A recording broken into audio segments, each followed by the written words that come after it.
Hey, everybody, welcome. The return of Tough Bumps after a short hiatus there, episode 49. We are live on Sunday. What is the date? The 28th of June, Yeah. 2026.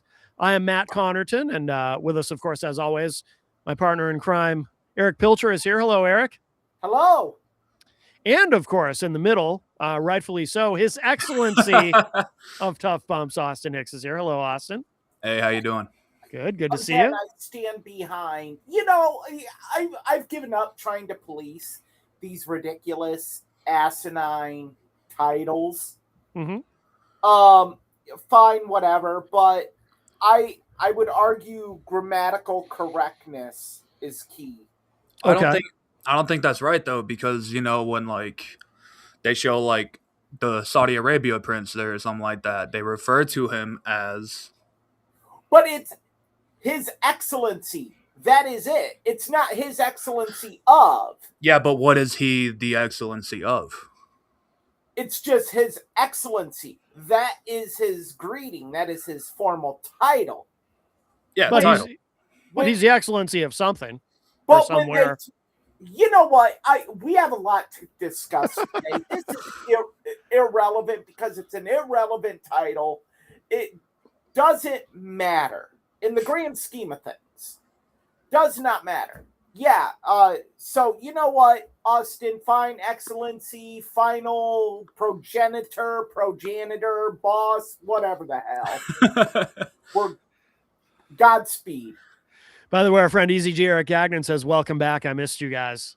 Thank you, Easy G.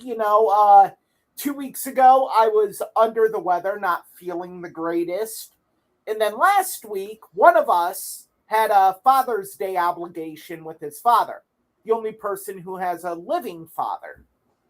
Yeah. That would be me. Yeah. No, I think everyone kind of knows that. Oh, I didn't. Yeah. So, yeah. And then we were going to do Wednesday, and this was my fault. So Wednesday night, we have Politipod, which streams directly to the IPMNation YouTube channel, just as this show does. So they're using this service on Wednesday night because I have an agreement with them, and then I completely spaced it when I said, well, we could do Wednesday. I woke up that morning. Yeah. A Wednesday morning, my eyes popped open, and the first thought in my head was, "Oh shit, we can't do Tough Bumps tonight." So well, and then it was just going to be too close to Sunday, and it's like, you know what? Yeah. Yeah. Matt and I made that executive decision while His Excellency was still asleep. Yes. I was at work, I think. Oh. No, you weren't, because I got it when I woke up at 7 a.m. I don't need to wake up at 7 a.m. for my job. So yes, you see, there are those of us who, work office hours. I work 9 to 5:30. That's office hours. If this is just gonna be I wake up at 8 for my job.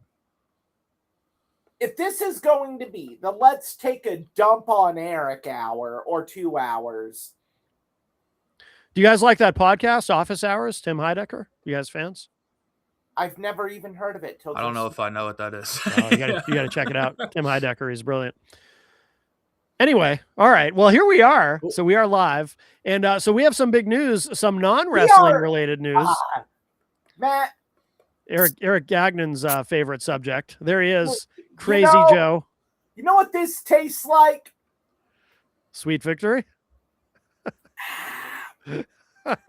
Victory. So Crazy Joe has been suspended by Dare Media Group, which will probably be permanent. I don't think he'll be invited back onto the platform. So this is like his the radio I don't know what to call it. Says that has 20,000 listeners. Okay. So this is like his distribution almost. Yeah, he got suspended from there. because he's a fucking moron. Yep. It wasn't the the racism and all of that Racism, finally bigotry, got him sexism, suspended. homophobia, xenophobia, transphobia. Yeah, all of that. Any of that. All of that was okay apparently, but but what finally did him in? So Jenny and I turned on Joe's show on I'm sorry, on Thursday night, and we had kind of forgotten about it, but we as any normal thinking human being would forget about that show. Right. So we turned it on at about 9:30 Eastern time because I think it was around then, and we heard him bragging about giving out Billy Painter's address earlier in the show. And so we didn't hear him actually doxing Billy, but we heard him bragging about doxing Billy. And then so we were like, oh, that's interesting. And then we heard Joe go off on one of his sexist tirades where he was using the C word quite a bit. And I know he's kind of alluded to certain standards that Dare Media Group has about language in the past that he then violates, but it was the first time I'd heard him violate them quite so much. I mean, he really he used the C word multiple times, although it is Australia, it's an Australian station. And I think in Australia, the C word is not quite as considered as severe as it is in America, where the C word is like the atomic bomb of profane insults. But yeah, so he really went in, and now he's been suspended. General Scotty actually sent yourself, me, Billy Painter, and Jenny an email letting us know of the suspension. I did not know I had watched his video on my way home from work, mm-hmm. Where he threatened to dox Billy. Yeah. And I'm like, okay, one, he isn't dumb enough to do this. Isn't that a crime? We'll get to that momentarily. Yeah. But very good point, Austin. You're just ahead of the curve here. Okay, gotcha. Thank you, Boomer. It has been too long. Yes, yes. Boomer says, "Welcome back." Yep. Probably agrees that you're the excellency of something. So I heard it and I'm like, he isn't that dumb. What? He's just trying to get myself, Matt, Billy, or even Jenny to listen. Right. And I've long said I listened to his first show and it was a train wreck. Yeah. And I'm like, okay, it went the way I thought it would go. Right. I'm out. Well, the train wreck is the fun, though. That's why Jenny and I listen to hear the train wreck. There's a difference between a fun train wreck and a train wreck that is just unlistenable. And to me, it was unlistenable. Yeah. Like if it's something I can laugh at, okay, I may listen for about 45 minutes. Right. But if it was unlistenable to me. Yeah. Everything was overmodulated, staticky, just horrible. Yeah. So this all goes down. And Friday morning, I woke up for work and I'd gotten the email. And I'm like, I'm reading it and I'm like, whoa. And that's when I went into our group chat, Matt, we have with Billy and Jenny, and we pieced it together what had happened. And look,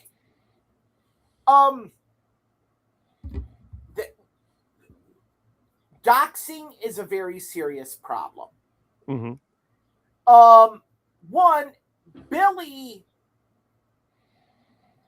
did state he had Joe's address, mm-hmm. but did not disclose the full address at any point. Right.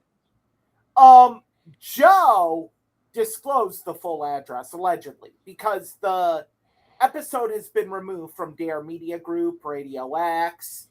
Well, I should say though, we should be clear about that. Joe's entire catalog has been removed from Dare Media Group. They scrubbed him. He got Chris Benoit. Yes, he did. Yeah, he got Benoit. When we looked, Jenny did find the Crazy Joe Show website. The Crazy Joe Show logo, which you can actually see on the screen here for those of you watching the video of our show. You can see one of the versions of his logo that actually is still on one of the pages. They probably just missed it because the Dare Media website has a bunch of different pages because there's a number of different streams that run concurrently. But everything, all the content though, all of Joe's content has been removed. Wow. So when you dox someone, that's bad all within itself because all it takes is one person with evil intentions to have that information and then act on those intentions, whatever, how nefarious they may be. Swatting is very common. Yep. Now, when you do a video, and this is where I blame General Scotty, if you're going to be in business with someone like Joe, and we tried to warn him.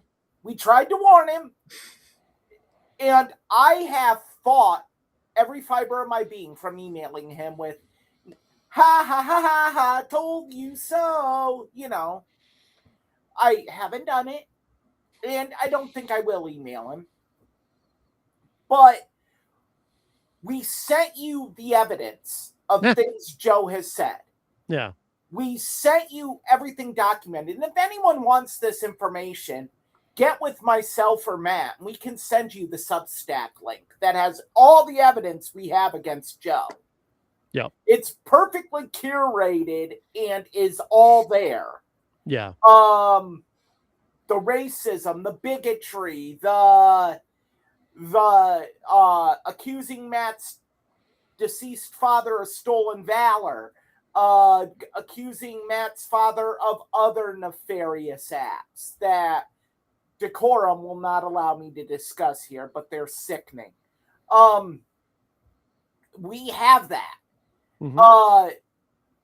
And we sent that to General Scotty, and it was ignored. It was okay. But if you're going to bring someone like that on, you have to police him.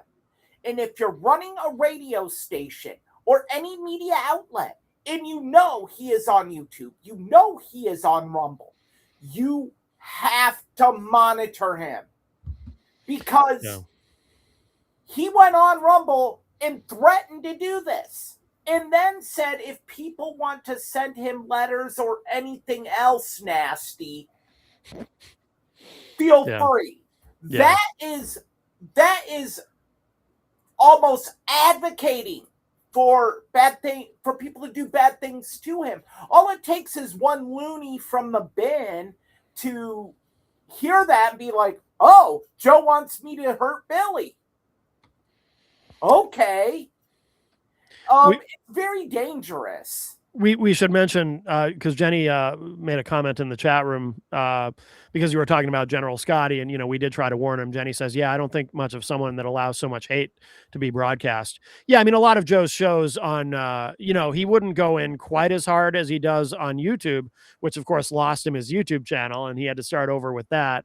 Somebody else was pointing out, Daniel Rodriguez at Crazy Joe has a new channel, which we're very much aware of, and we're monitoring that. But yeah, I mean, some of the stuff that Joe would do on his stream on Dare Talk Radio was very, very racist. Some of the bits that he would play were overtly racist. I mean, he really let it fly. I would also like to add that Joe having another YouTube channel is a violation of YouTube's terms and conditions. There's a specific word for that.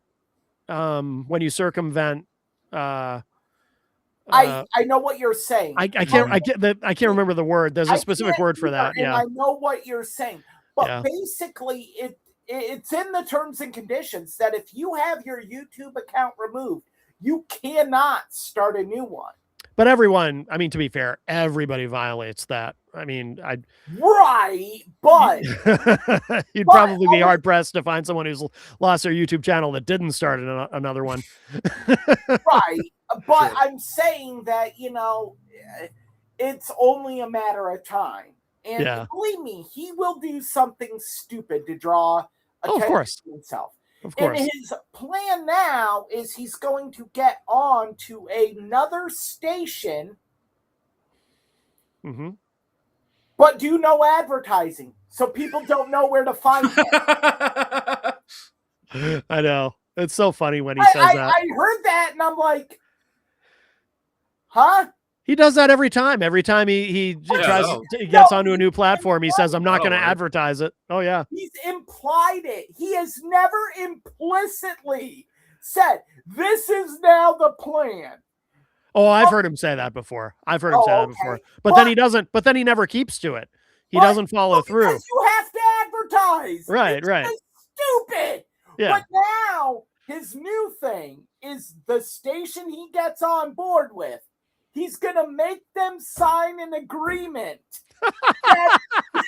Yeah, I know. This is so good. That they will not fire him for anything Billy Painter says. Ironclad contract, I see. Yes. MOU, baby. Memorandum of Understanding. As ironclad as our peace deal with Iran, baby. That's right. A no-cut contract. No. Yeah. No fire policy. Yeah. Yep. Can't fire my ass, baby. Yeah. I didn't know that was a thing. Every time I applied for a job, I should have just been like, "Yeah, you can't fire Austin. me." I mean, same here. I should just be like, "Hey, look." I've never been fired from a job, but like, I should have just been like, "Hey, just in case, you cannot fire me." Yeah. In case you have a specific nemesis. Yeah, I think the way Joe presents it, you have to have a specific nemesis because in his case, he says he's going to make them sign something that says they can't fire him because Billy Painter says so. Yeah. I'm a little hurt. Yeah. I'm not included in this memorandum of understanding. I know. How come Matt Connington or Matt Covington or whatever isn't included? How come Donkey Boy is not included? What? Yeah. This is a team effort, Joe. He tends to blame Billy for everything. Yeah, Joe could have a hemorrhoid and somehow it's Billy Painter's fault. Now, there is something, though, that's different this time, however. I noticed Jenny and I were very excited to see the newest Crazy Joe video because we were like, oh, now he's going to be all mad at General Scotty. What's he going to say about General Scotty? But he doesn't. He's actually being very nice. Still attached to General Scotty's ass. Oh, yeah. Totally glazing him, saying they'll always be friends. And oh, yeah. But I'm wondering, Boomer, I like you. I respect you. You're a great guy, but I'm the executive producer. I could fire the chief at the drop of a hat. You can't fire the chief. How dare you? Oh, I could. All Matt would have to do is just send me the link and I'll hop in. Yeah, that's true. No. Matt and I have an understanding. You don't have the Crazy Joe memorandum of understanding here. Matt, can I work that into my contract? That's a good idea. You have no contract. Yeah.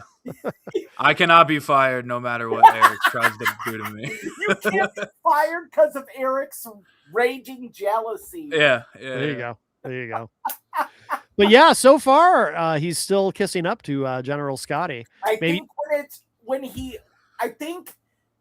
some of that is false hope. I think maybe in Joe's head, he thinks, hey, I could come back. Yeah. And I think when Scotty lowers the boom that, no, you cannot, that's when it's going to start. Yeah. I should just quickly, I'll just read the email that we got from Scott Browning, the general manager at Dare Media Group Australia. He said, he sent it to, he sent it to you, me, Jenny, Billy. Yeah, it was the four of us. He said, hi, I just thought I'd provide an update for the Crazy Joe show. And then the email says, the Crazy Joe Show on Dare Media Group radio stations, 6/26/26, effective immediately. Dare Media Group Australia has suspended the Crazy Joe Show from both Radio X Gold. I didn't know it was Radio X Gold and Dare Talk Radio. This decision follows an incident that occurred during a live broadcast of the Crazy Joe Show on Dare Talk Radio between 8 a.m. and 10 a.m. Australia time, I guess. Dare Media Group Australia takes its broadcasting standards, policies, and responsibilities seriously. We are committed to maintaining a safe, professional, and responsible broadcasting environment across all of our stations. The matter is currently under internal review. While that process is underway, the Crazy Joe Show will remain suspended from both Radio X Gold and Dare Talk Radio until further notice. We appreciate the understanding of our listeners, partners, and the wider community as we address this matter appropriately. Any questions, please contact our Director of Communications at info@daremediagroup.com.au. Best regards, Scott Browning, Group General Manager, blah, blah, blah, blah, blah. There you go. There you go. It was a mediocre ride, Joe. Yeah. It was.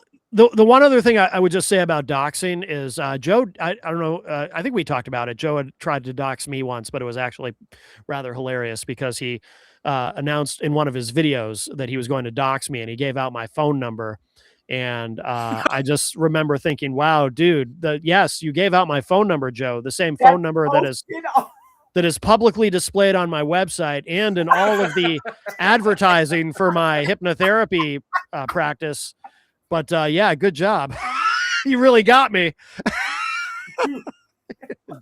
What a dipshit.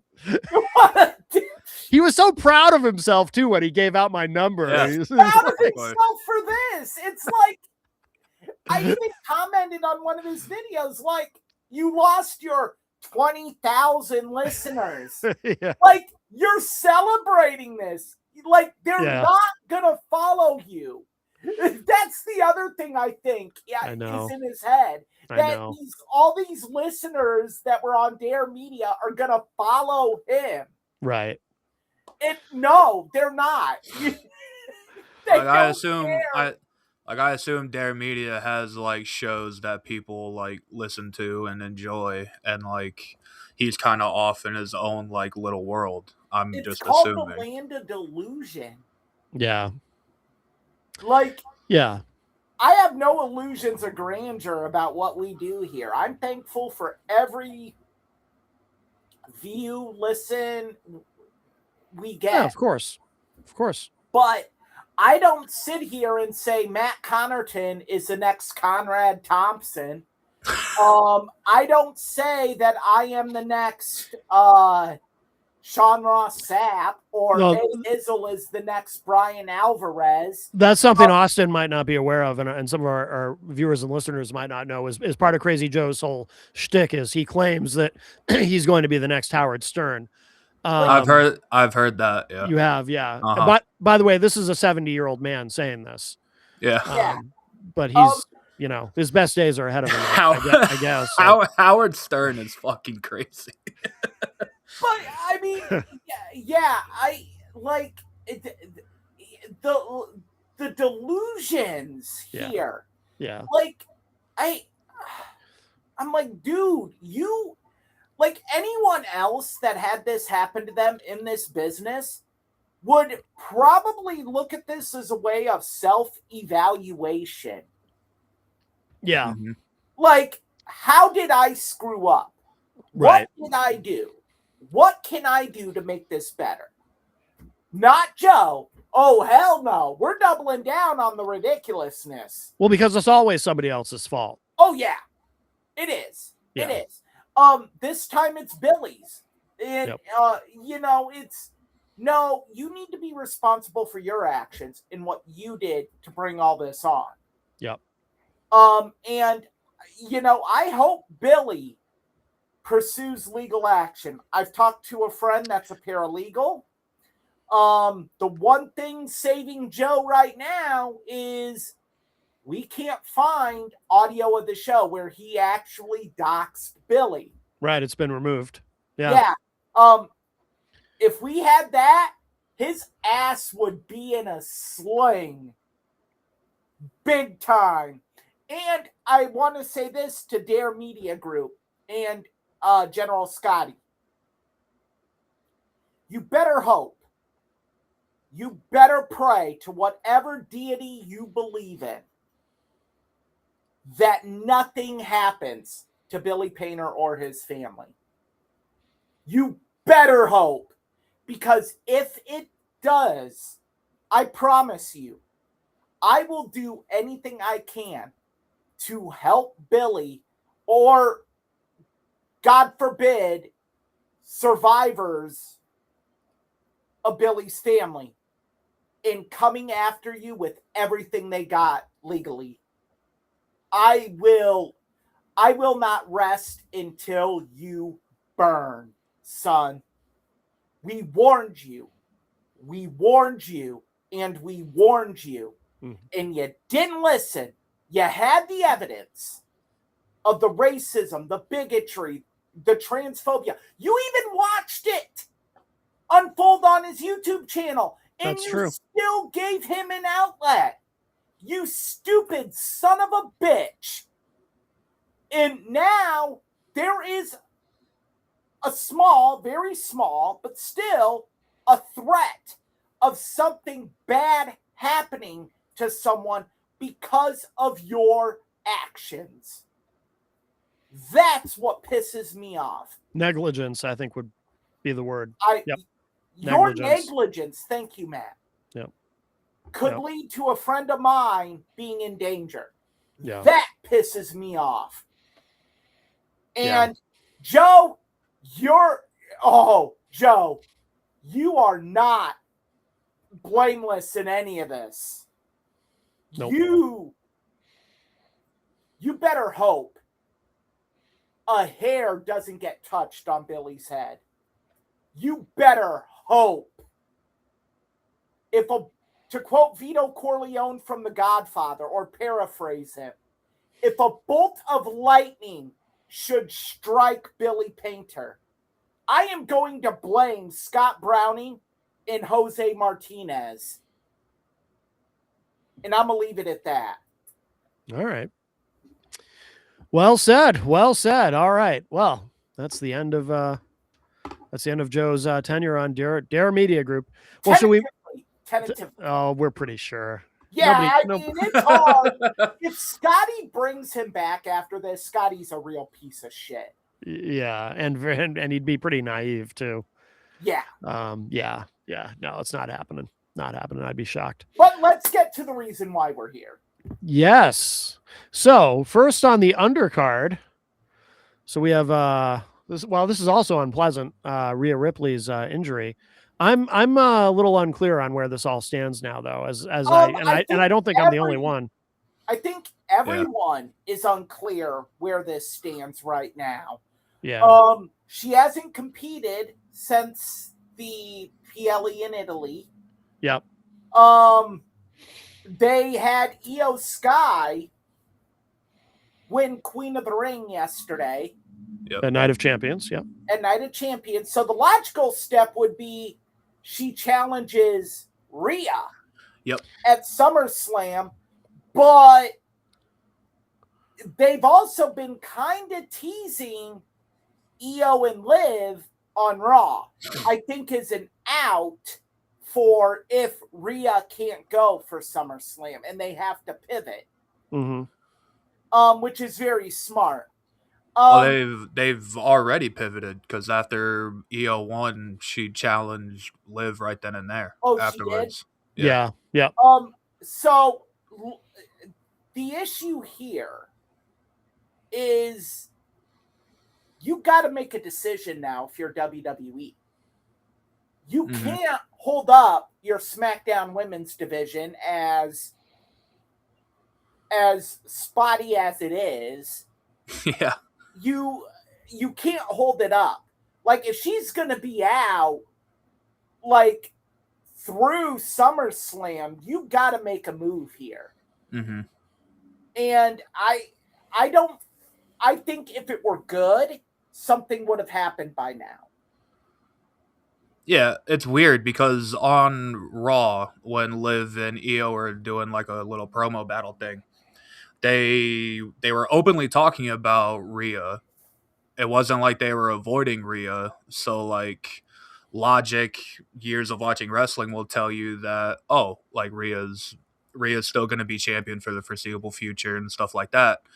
But with Io challenging Liv right then and there, as soon as she won the match, it's like, huh. Mm. Like, I think I personally don't. I don't. No one knows how serious this injury is, Right. but usually when it's a knee injury or a lower body injury in general, you have to be careful. There's no other way to look at it, and I think even if she's not 100%, I would still leave her off of SummerSlam. Even though if she wants to go, if she's close to being ready, I wouldn't have her compete at all, but that's just me. I think it would depend on the injury. I Yeah. mean, Yeah. if it's a knee hyperextension, no, because a hyperextension causes massive instability in the knee. And if you move it the wrong way, it's the same thing MJF is dealing with. Yeah. If you just tweak it the wrong way, you lose ligaments. Yeah, and the weird thing with MJF is he's been wrestling this whole time. It's like he hasn't missed any time. He's wrestling tonight on the AEW pay-per-view. But Granted, it is granted, granted, it's a multi-man match, so and it I kind think of that's by design. it limits him. It's not a one-on-one match because they want MJF ready for the bigger shows that they have coming up. Right. But it's not like, I mean, they realistically, could they do the same with Rhea? Yes, depending on But how it's big the easier injury to is. do it on AEW with the loaded roster they have. Yeah. When again, SmackDown is pretty thin in the women's division. I Yeah. don't know if you could do 8-man tag or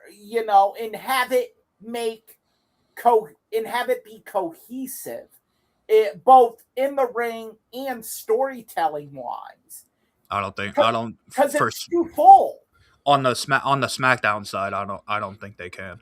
Um, I don't even think on the Raw side they could do that. That's another situation. Yeah. But look, I'm gonna be blunt, and I'm a big Rhea Ripley fan. Shit or get off the pot. You got to make a decision here. What direction are you going in here? Because you can't just ice your women's division, especially with SmackDown going back to 2 hours shortly. I think with their confusing. I think this upcoming Friday it's back to 2 hours. Yeah. Thank God. Well, yeah. I think SmackDown should just be 2 hours. But Matt and I talked about it that on a show, Austin, you weren't here for, that the whole 2 hours these months, 3 hours these months. It's horrible. Makes no damn sense. Yeah. I know why you're doing it because of football. Yeah. You don't want to compete with football. Then just make it 2 hours all year round. Yeah. Like the problem I have with SmackDown being 3 hours is they don't have the roster to make a 3-hour show. They don't have the roster and they don't have the creative. No. Like it just seems like when SmackDown's 3 hours, a third of it is throwing poop at the wall and seeing what sticks. It's like, oh, Nick Aldis is talking to Cody. Nick Aldis is talking to Gunther. And it's just like so many like segments that can be, if you had a bigger roster, it could be squeezed into one. But since your roster is short, none of the SmackDown roster outside of a few people just isn't all that interesting. I'm sorry, but that's just how I feel. You have to stretch out these segments, and it leads to a very boring show. Yeah. So no, they got to figure this out. And I think I don't know if it's a simple fix or a fix that people would like, but if Rhea can't go for SummerSlam and it gets to the point where they have to strip the title off of her, there's a match being built obviously for SummerSlam with two women on SmackDown. They built it even more last night or yesterday for Night of Champions. Jade Cargill and Charlotte. Mm-hmm. I think if Rhea can't go and you have to strip that belt, I think you can do like a little like eliminator tournament or whatever and stuff like I that. don't But think you can get to the finals, which would be Jade versus Charlotte for that belt. I think you honestly, it's so tough because you would want to see maybe Alexa Bliss be a part of this picture. Yeah. Maybe Tiffany Stratton is US champ. Chelsea Green maybe. But I think, and this may shock you too to hear me say this, I think you just do Jade Charlotte straight up for the vacated title at SummerSlam. I wouldn't. I don't know. I don't know. I don't like it. Then like, I mean, the whole thing with this, in my thought process, is chicken salad out of chicken shit. You're served a shit sandwich. Well, why not a tournament and then the final is at SummerSlam and then the final is Jade versus Charlotte. Because you're having talent lose on a depleted roster anyway to get to what would just be easy, and you could build it up going into that. You could even write Rhea off. You could have Jade jump her backstage, write her off, and then you could have.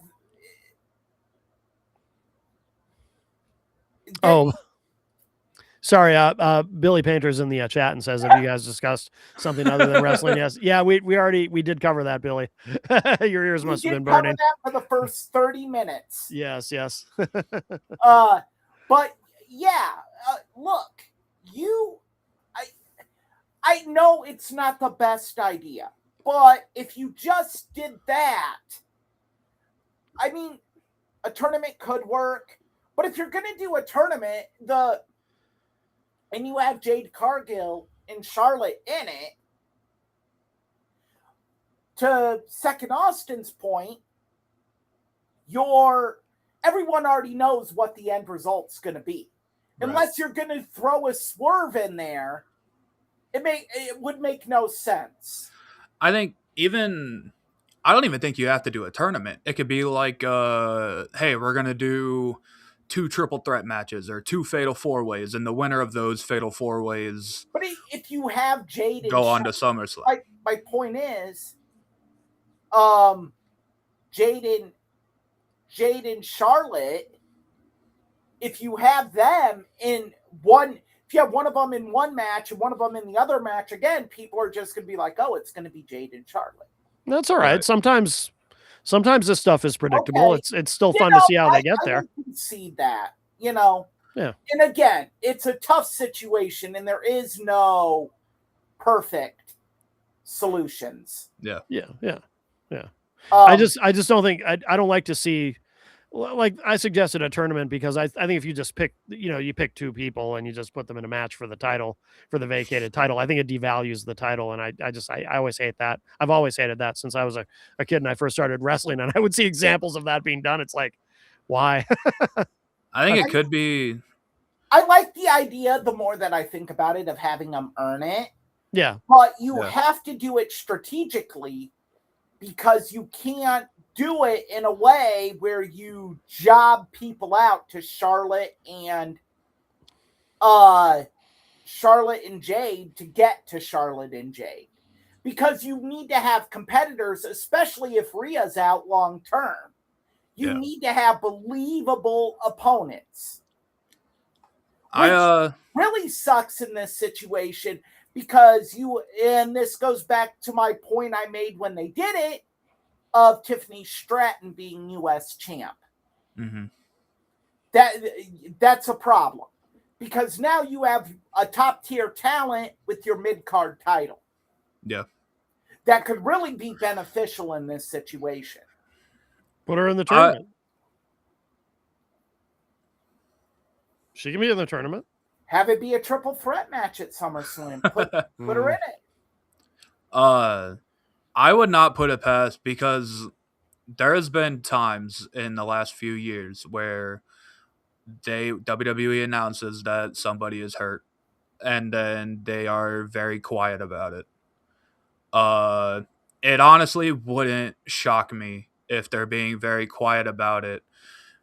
And for all we know, Rhea Ripley, she was legitimately hurt, but not as hurt as WWE would like us to think. And then they could bring her, like, she could show up on SmackDown Friday, and like nothing would change. But it's kind of like the Seth Rollins situation a couple years ago, or last year, where he got hurt. People thought it was serious, and then bam, here he comes at SummerSlam.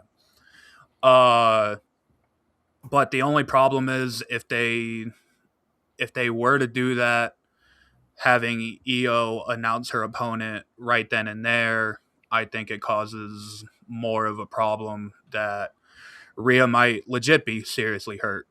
I think this is legitimate. Yeah. I think this is legitimate. I think if there was where you were going, and I like the idea, Austin, but I don't buy it, because if it wasn't, there would be a little, like, even with Seth, there was little things that occurred where you're like, maybe. There hasn't been that in this situation. Yeah. Where you're like, maybe, but yeah, I mean, like, I think Rhea's even been quiet on social. Yeah, she has. So I do think it's legitimate, and unfortunately, I think it might be a long-term deal. Yeah. Which is a real shame. At the end of the day, it sucks, because Rhea and Io at SummerSlam would have been incredible, because they've never had a bad match. Right. You could tell the story that Rhea still to this day has never beat Io. Right. It could lead to a turn for one of them, probably Io, not so much Rhea. But every cloud can have a silver lining. Now you can save this for Mania. Yep. Now that it won't happen at SummerSlam, Mania should be the right way to go for these two. Yep. Yeah. Even if the champion and challenger role is reversed, even if Io, there's so many ways. Like, if you start planning it now, there are so many ways you could go. You could have Io eliminate Rhea at Royal Rumble and have Rhea win the title at Elimination Chamber. Mm-hmm. You could have Rhea eliminate Io. And there's so many ways you can go about it if you start strategically mapping it out now. But in order to do that, you have to have a time frame of when Rhea can come back. Yeah. So that's very important. Just for the sake of, if Rhea can make SummerSlam, if not Io, who does she wrestle now? I honestly think if she could make SummerSlam, those plans would already be going into place. Yeah. I don't think she's going to be on SummerSlam. I don't think so either. Not anymore. I know people might be saying, well, Eric, we're right under 2 months out. No, you have your major cards planned out months in advance. I think the pivoting has already begun, because they know. They just don't know for how long. Right. All right. Well, should we move on to the next item on the undercard? Sure. Yeah. So we got, speaking of SummerSlam, what's the I haven't seen anything about this. Potentially, Orton and. Apparently, a lot of outlets are reporting that Punk and Orton are penciled in for SummerSlam plans. Okay. Yeah. And apparently Punk more so than Orton because they're already planning new Punk merch. Yeah. July 6th is going to be a big night. Raw in Chicago. I think that is going to be the return. Yep. Going to be interesting to see what they do with Punk, though. Because the general thought was him and Cody at SummerSlam, but after what happened yesterday, yeah. I don't know if that makes sense now. Because to piggyback off the report, because I read the same thing, that Punk is very much pushing for the July 6th episode of Raw for his return, but WWE wants him to return on SmackDown because they want him on SmackDown. And at the end of the day, does it really matter? Like, Punk can still be on SmackDown and show up on Raw. Like, that's not really an issue. I read that too, and I'm like, okay, we're just because here. Yeah, because that's happened before. Like, Cody's a SmackDown guy, but he appears on Raw. Like Cena during his retirement tour did both. Like, you could have Punk come back, cut a blistering promo on SmackDown. Yeah. Sorry, cut a blistering promo on Raw. Mm-hmm. Advocating his move to SmackDown. Yeah. And have it make perfect sense. Right. I don't buy at all that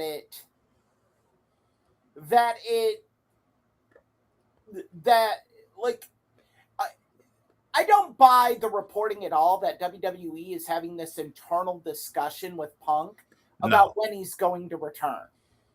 No, if you're running a show in Chicago soon, that is the place you return CM Punk at. Like, it's not like it shouldn't be like rocket science, like Punk in Chicago. Yes, you would want that. Yeah. And Cody in Atlanta.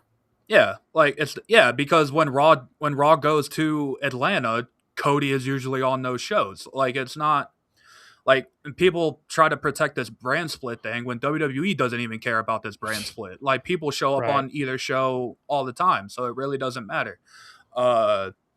Now, what Punk does at SummerSlam, I don't know, considering what happened yesterday. I think the Cody match is still very much on the table. Do you do that? You can't do that match if Cody doesn't have the title. Yes, you can. No, you can't. Yes, you can. It is no sense. Punk and Cody. If you were to make a top 3 biggest matches WWE can make right now, Cody and Punk is on that list. It arguably might be number 1. But what makes it the must-see match is you have the title. No, what makes the must-see match is we've never seen this before. We've never seen this match before. Seen it before, but have that added caveat to it. It doesn't need the title. Look, we'll get into that because I think it does because of the promo that occurred before Punk left the night after WrestleMania. When they teased it, yeah. Yeah, you've already set it up to have the title involved. They've teased it for a while too. I think it was quite some time ago now too. Do you guys remember building to CM Punk versus Cody with the title on the line? There was that brief backstage interaction they had. Do you guys remember that where one of them said, I think Punk said to Cody, "We can't avoid each other forever" or something. And then, let's also look at it like this. And I agree with you, Austin, in principle. Okay, I'm not totally crapping on what you're saying, okay? I get it. Yes, that is a prime match, no matter which way you put it. But I think with the build-up you have had to it, you have to pay it off with the title being on the line. You can't just be like, hey, we're giving you this once-in-a-lifetime match. We've built it for 2 years now. having to deal with the title, and it has nothing. I think I might be looking too deep into it, because if you really think about it, Cody and Punk have been dancing around each other since 2021, if you really want to go back that far, when Punk showed up in AEW, and Cody referenced Punk in a promo, his last promo in AEW, and then he went to WWE. It's been a match. It seems like it just misses. Yeah. And that's another reason why when you do it now, because Punk's up there in age, Cody, I think Cody's on the verge of becoming a part-timer. You know, I think we've already started seeing some signs of it.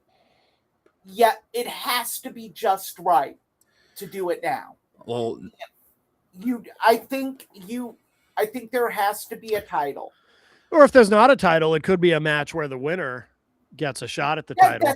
That's a cop-out, in my opinion. It'd be the next best thing, though, wouldn't it? It would, yeah, but okay, if you're starving and someone serves you a plate with a turd on it, you might be convinced to eat it because you're starving. No, I'd rather starve. I think we just talked about this with Io and Rhea. If you can't do it at SummerSlam, I mean, this has to be the WrestleMania match.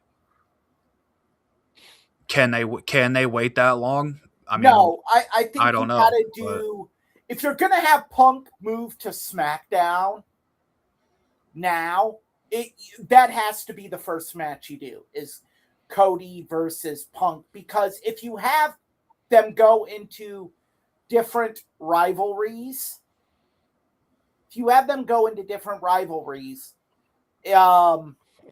you Sorry, I'm laughing at the chat, the trolls in the chat room. Oh Sorry. my God. Get lives, people. I like it. I think it's funny. It is. I don't care. It's so ridiculous. Yeah. Austin just saw it. Hence the butthead laugh. They said penis. But look, I think if you have Punk move to SmackDown, you have to have them face off immediately. That's a direction you have to go. I don't know. If you have them in other rivalries and they lose, you can diminish it. I think you go right out of the gate. Or you have them in other riveries and they're allies in those rivalries, and then you get to the part where there's tension between them. No, you don't have to have, dude, in 2026, you don't have to have anybody turn. You got baby faces fighting baby faces all over the place these days. Doesn't matter. I mean, people have been clamoring for Cody to turn for a long time now. True. Look, it's going to be interesting to see how it goes. And I reserve the right to say I was wrong. But my opinion, you have to, if you move Punk to SmackDown, which it's already a foregone conclusion, that's what they're going to do. I think you got to do Cody Punk right out of the gate. I just don't I don't really like the idea of doing Cody and Punk not at a major show. Well, you do it for SummerSlam. You can now build towards SummerSlam. Yeah. Because we'll talk about this momentarily. Cody's got to get the belt back now. Already? Well, what have I been saying for the last 15? You can't have everything. Listen to me. You can't have everything you want. I mean, there's gonna have to be some compromise here. No. It's got to be for the belt, but it's got to be in a major show. But it has to be at SummerSlam. I mean, come on, you can't have everything. I don't like. It's not about having everything. It's about what makes logical sense. Matt's trying to throw this on a fucking house show at a gymnasium in Paducah, Kentucky. Well, my goodness. I'm just saying though, if if the plan is for Cody to be champion walking into SummerSlam, I don't think they do what they did yesterday if that's the plan. Agreed. Look, Cody, I firmly believe Cody Punk is... Sorry, I'm distracted by the chat. I'm not going to let you... Oh, damn. Yeah, calm down, Eric. Oh, man. It's not happening. I wouldn't want to take his Mother's Day job. Oh, boy. Well, I think, though...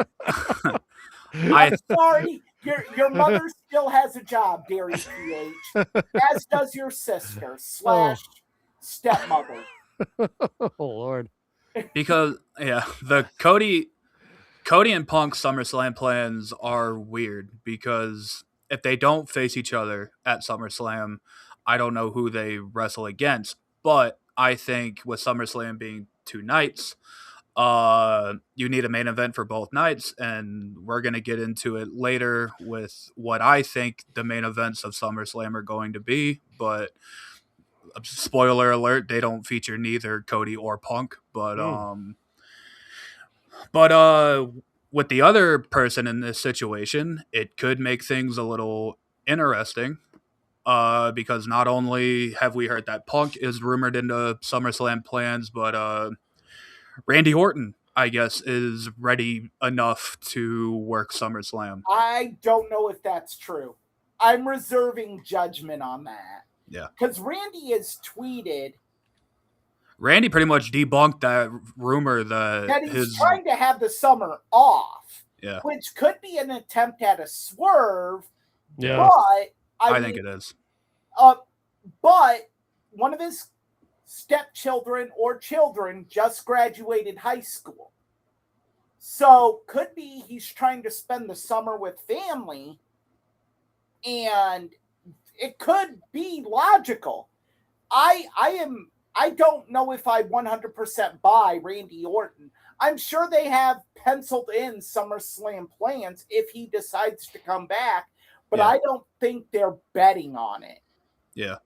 I just think it's funny because we talked about it on this show that Randy Orton could be like seriously hurt. And then I think it was the next day Orton tweeted like, "Oh yeah, no, I'm good. I'm just taking some time off." It was like the most Randy Orton response ever. It was like, no, I'm good. I'm just taking some time off. One of our biggest fans is in the chat, David Fitzgerald. Oh yes. Yeah, David's in the chat. Hey, David, how you doing in Loserville? Oh boy, yes, David Fitzgerald. There he is. I'm gonna feel it.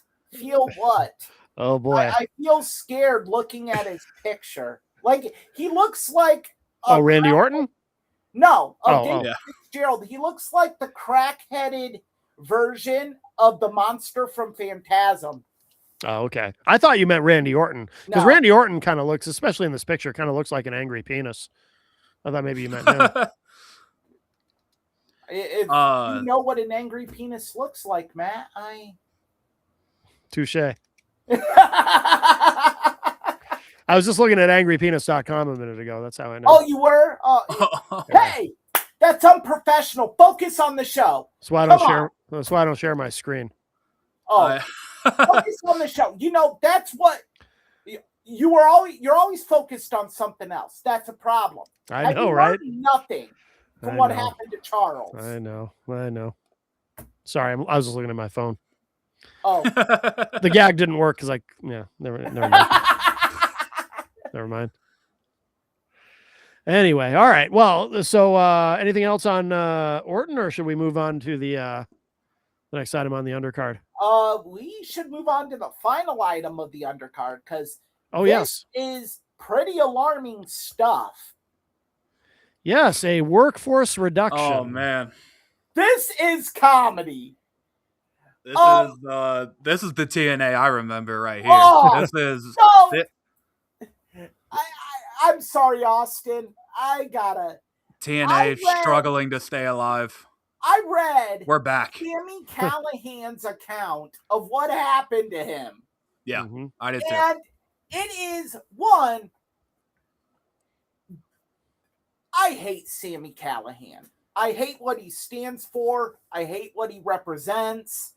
I've hated him ever since the incident with Eddie Edwards because it was a stupid. There was no need to do it.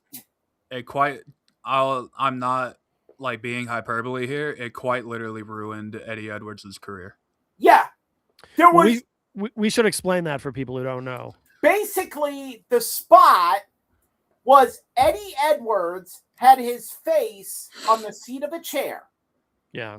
And the spot has been done before where you take a gimmicked bat and you hit the chair in a way that it looks like you hit the person in the head. Right. Well, there are rumors that the bat Sami Callihan used, he decided shouldn't be gimmicked. Oh, okay. He used a real bat. Yeah. Okay. And actually hit Eddie Edwards in the face with it. The bat slipped off the chair and just cracked him right in the face. Oh, right. Okay, I remember this now. Yep. And one, it's a stupid spot because it serves no real purpose. It's not like millions of other chair spots you could do, like the Van Daminator, the Van Terminator, Coast to Coast, whatever you want to call it, Concerto. You really can't explain to me what purpose that served. And it was a meaningless spot to begin with. It wasn't a spot that was in a match. It was, I think it was after a promo. I believe so. That I don't remember. I don't remember that part, but it was I do recall it was a nonsensical spot to have this. It was a nonsensical moment to have this spot take place. Yeah. Because it didn't pay anything off. That's the creative genius of Sami Callihan. Right. So Sami was on Busted Open Radio. And he said he woke up to text messages that Tommy Dreamer had been fired from TNA. And allegedly, his friends at TNA Wrestling were messaging him saying, man, does that mean you're going to creative? Does that mean you're going to creative? Does that mean you're going to creative? And Sami said, oh, well, I just got an email. I have a conference call with TNA on Zoom. I must be going to creative. No, they had the conference call to fire Sami. Fire him. Yeah. Yeah.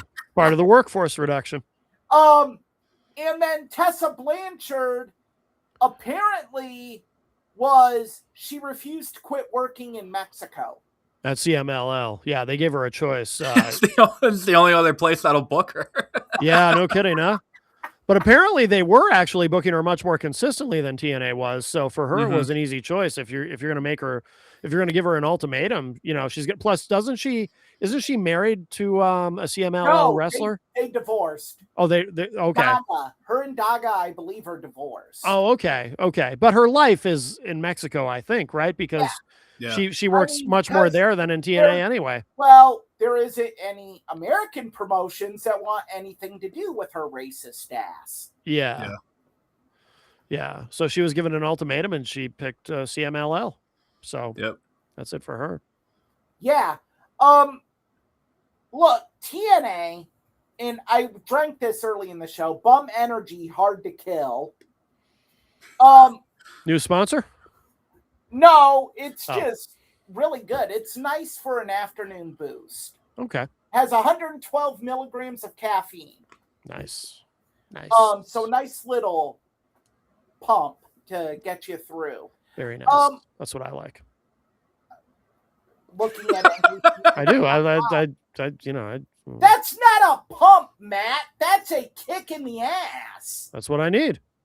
That's like Your It's one of the big ones too. Oh yeah, with the cap. Yeah.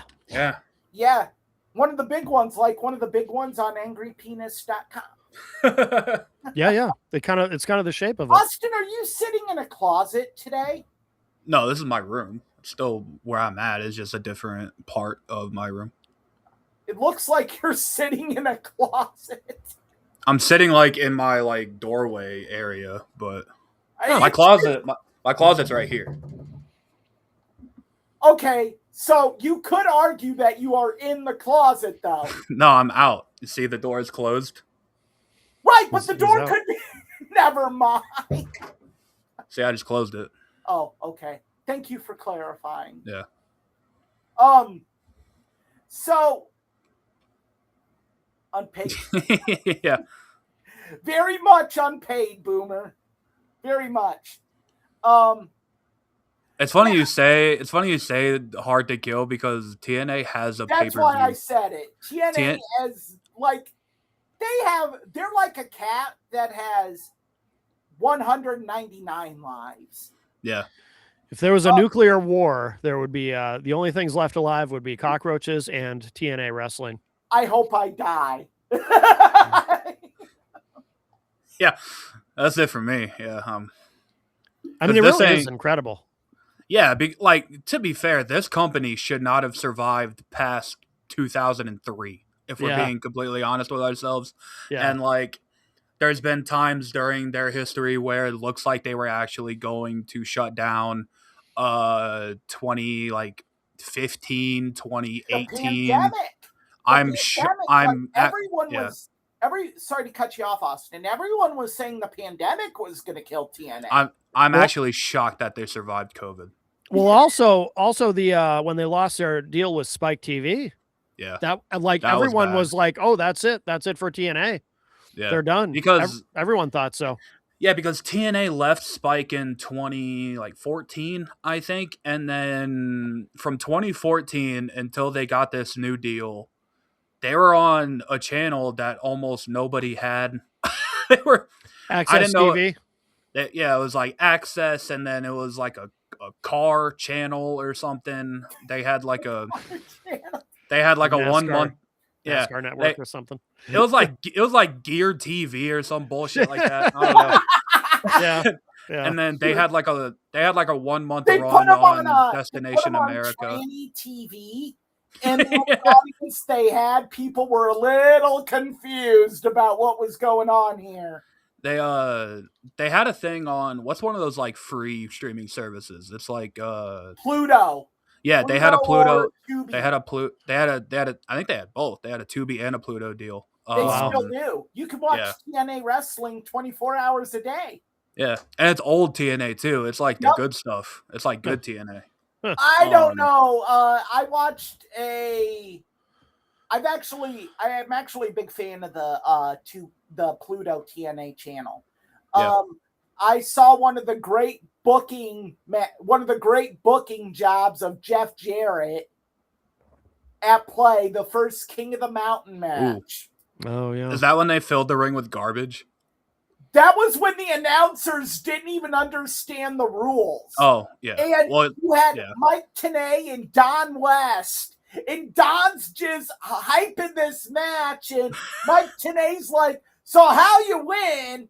And goes into like a 5-minute spiel how you win this match. And Don West then goes on a 5-minute spiel about, oh, this is great. This is going to be historic. And you're like, I have no idea how you win this fucking match. Don West, one of the most underrated commentators of all time. He lived and died by TNA. Don West is the reason TNA survived for so long.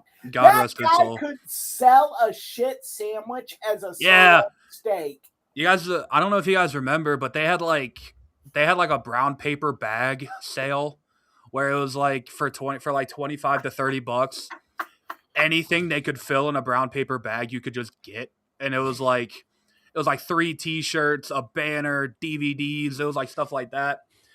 Those commercials are like burned into my mind because It's Don West screaming at the top of his lungs. You're too young to remember, but I'm sure Matt does. Do you know how Don West got his start? No.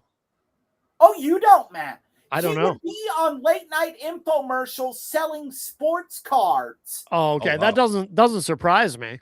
But yeah. It was all what sports card fans would call junk wax. Okay. It was like 90s cards that were overprinted. He would get on and be like, "This deal is unbelievable." Yeah. If you don't get this deal, you're a loser. A loser. You want to be a winner? You pay $39.99 and you get 2 complete sets of 1990s Score baseball. Oh. Yeah, it was a train wreck. But it's what got Don West on TNA Wrestling. Yeah. Well,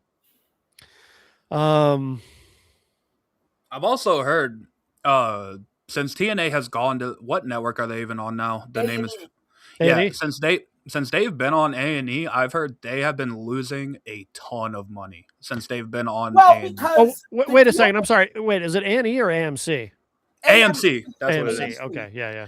But I've heard they've been losing a shit ton of money since they've been on AMC. You want to know why that is?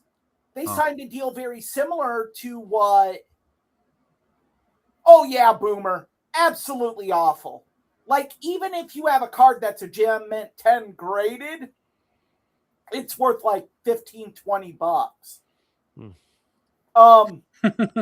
It's awful. But they signed a deal similar to what ECW signed to be on TNN. Yeah. Where they are in charge of all production costs. Mm-hmm. They have to produce the product to be on AMC. Yeah. AMC pays them a low amount for the licensing fee. Where they make their money in this deal is by the ratings. And the problem with that is there's no language in the contract that AMC has to advertise this. No, because outside of like the first episode of TNA on AMC, I have not seen a single commercial for it. Really? I follow AMC on social media because American Movie Classics. Yep.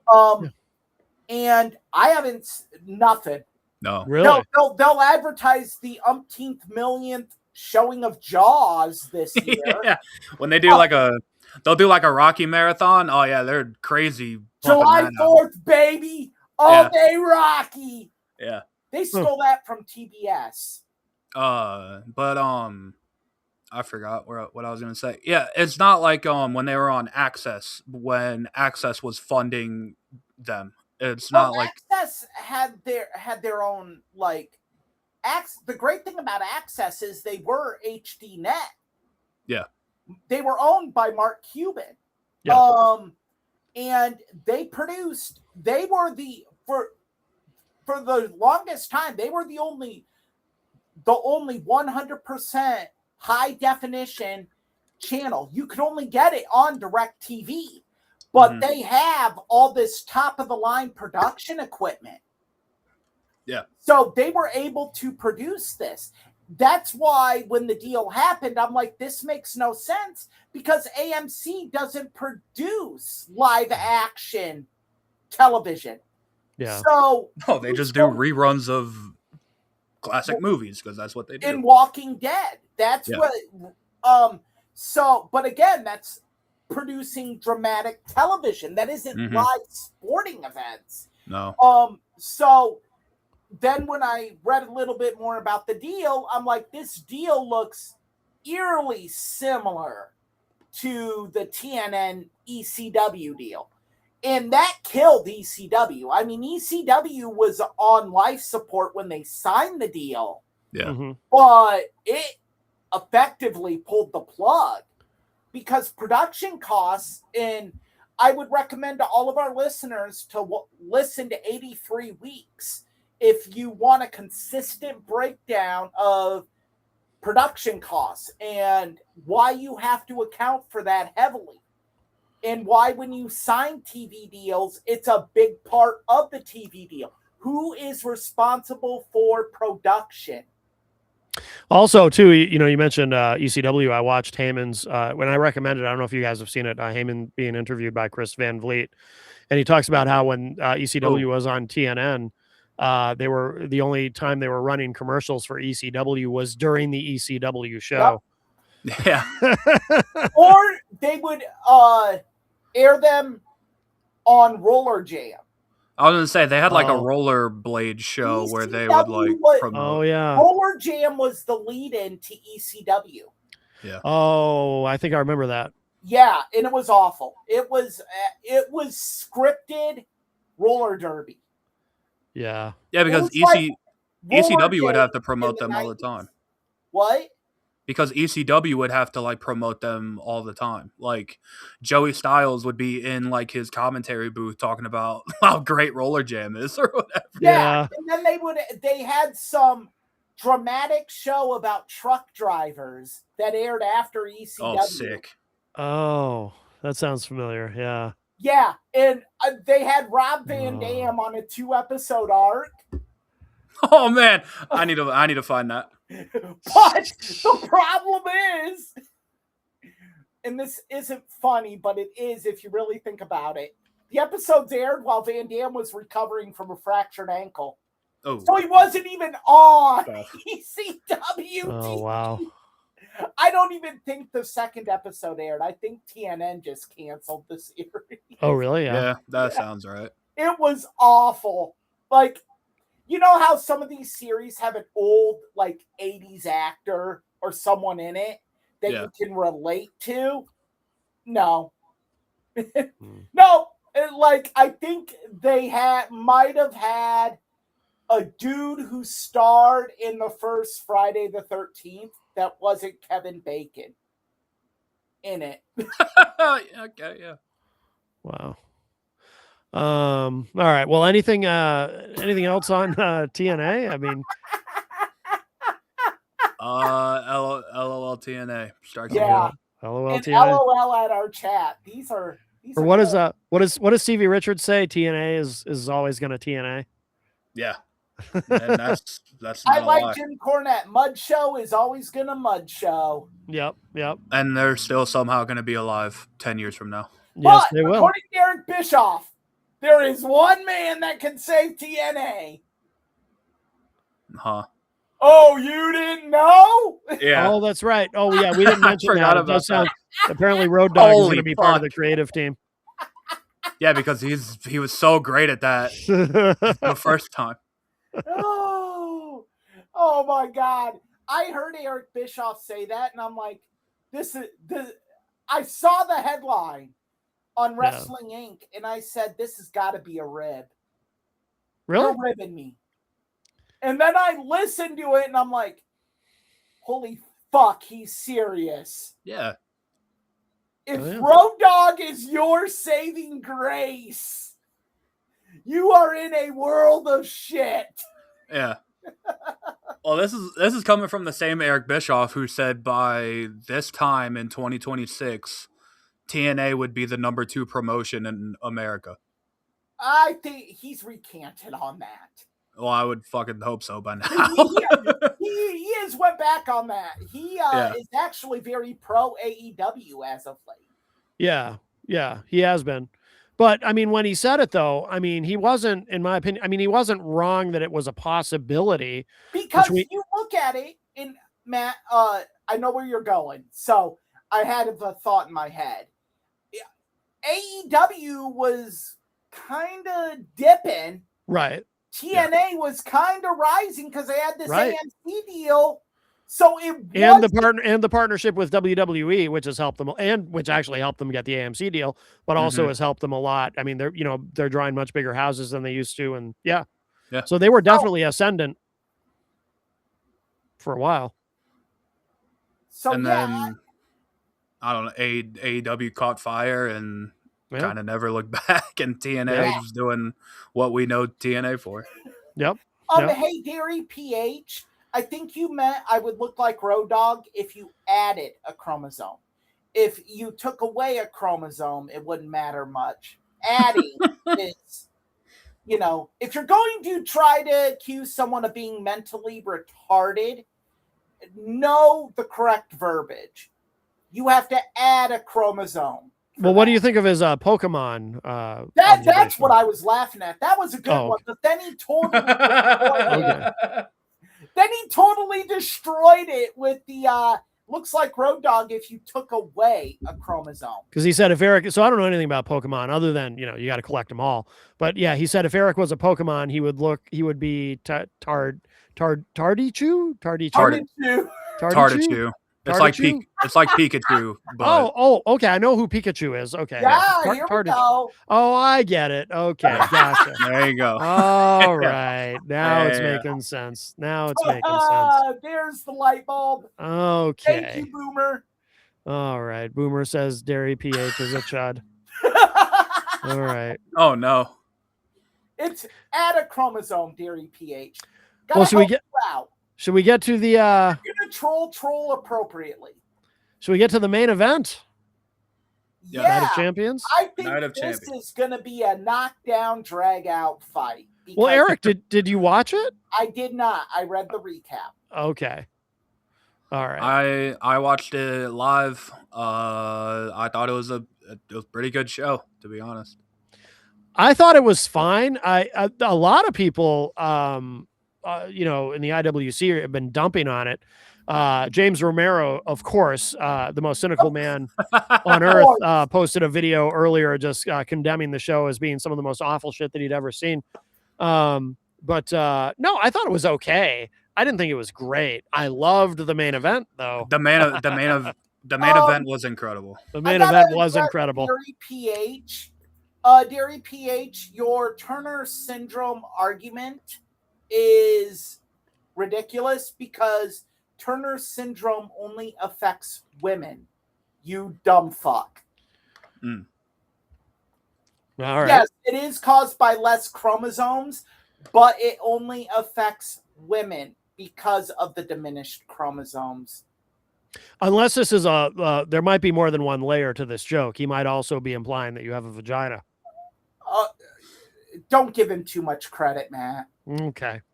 I think he's like just looking up things and not researching. Right. Yeah. Good job, buddy. Yeah. Austin looks so lovely today. At 67 Easton, yes. Thank you. Oh, there you go. All right. Well, Austin's always got fans. Austin? Huh? Is this another one of your friends? I do know this person, yes. Okay. Oh, you do? Okay. Yeah. I thought you might have a Facebook stalker or someone, Yeah. Just throwing that out there. So, Austin, you thought Night of Champions was a very good show? I mean, yeah. I mean, both the King and the Queen of the Ring had the correct winners. I thought Seth and Braun had actually hell of a cage match. I enjoyed it. Yeah. And the main event, I think it's one of Cody's best matches he's had in a while. I think it's one of Sammy's best matches he's had in a while. Yeah. Yeah, I think the only kind of like down, I think I wasn't too crazy about Tiffany and Jade. I just don't think that wasn't much of a match to go with, but I didn't really have much of a problem with much of the show. Well, we can go through them. So it opened with Obafemi versus Jey Uso. Yes. People were complaining online, and I don't understand. Some people in the IWC were complaining that Jey Uso got in too much offense, that Obafemi should have been more dominant and whatnot. And I disagree. I thought it was a good match, and I saw that. Jey Uso's a top guy. Sorry, what? I saw that complaint. Yeah. And these are the same people that in 3 months from now, if Obafemi kept just plowing, just kept running through people, would be complaining that Obafemi is burying people. Right. Agreed. Yeah. You can't. in a match like this with stakes this high, they did it perfectly. Yeah. At some point you got to put Obafemi into deep waters because that enhances your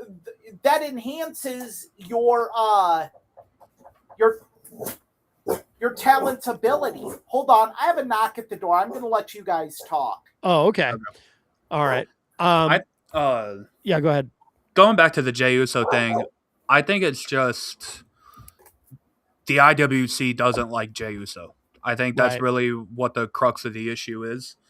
No matter what Jey Uso does, it's the worst shit that they've ever seen in their life. When however you feel about Jey Uso is however you feel. I'm not super big on Jey Uso, but when he has a good match, I can recognize a good match when I see one. Yeah. And yeah, given what the stakes were, given what everything was, yes, Obafemi should have won. I'm happy he did. I would have been very angry if Jey Uso won. Yeah.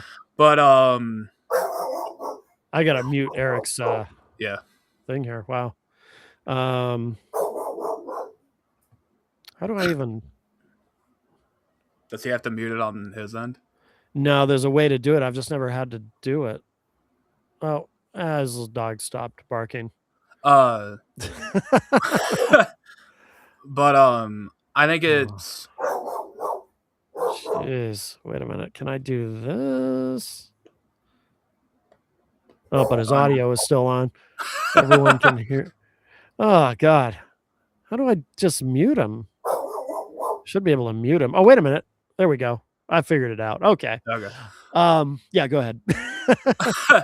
But yeah, Jey Uso had to get some offense in, and it's not like it's not like he dominated most of this match or anything like that. Like Oba still pretty much dominated the match, I would say.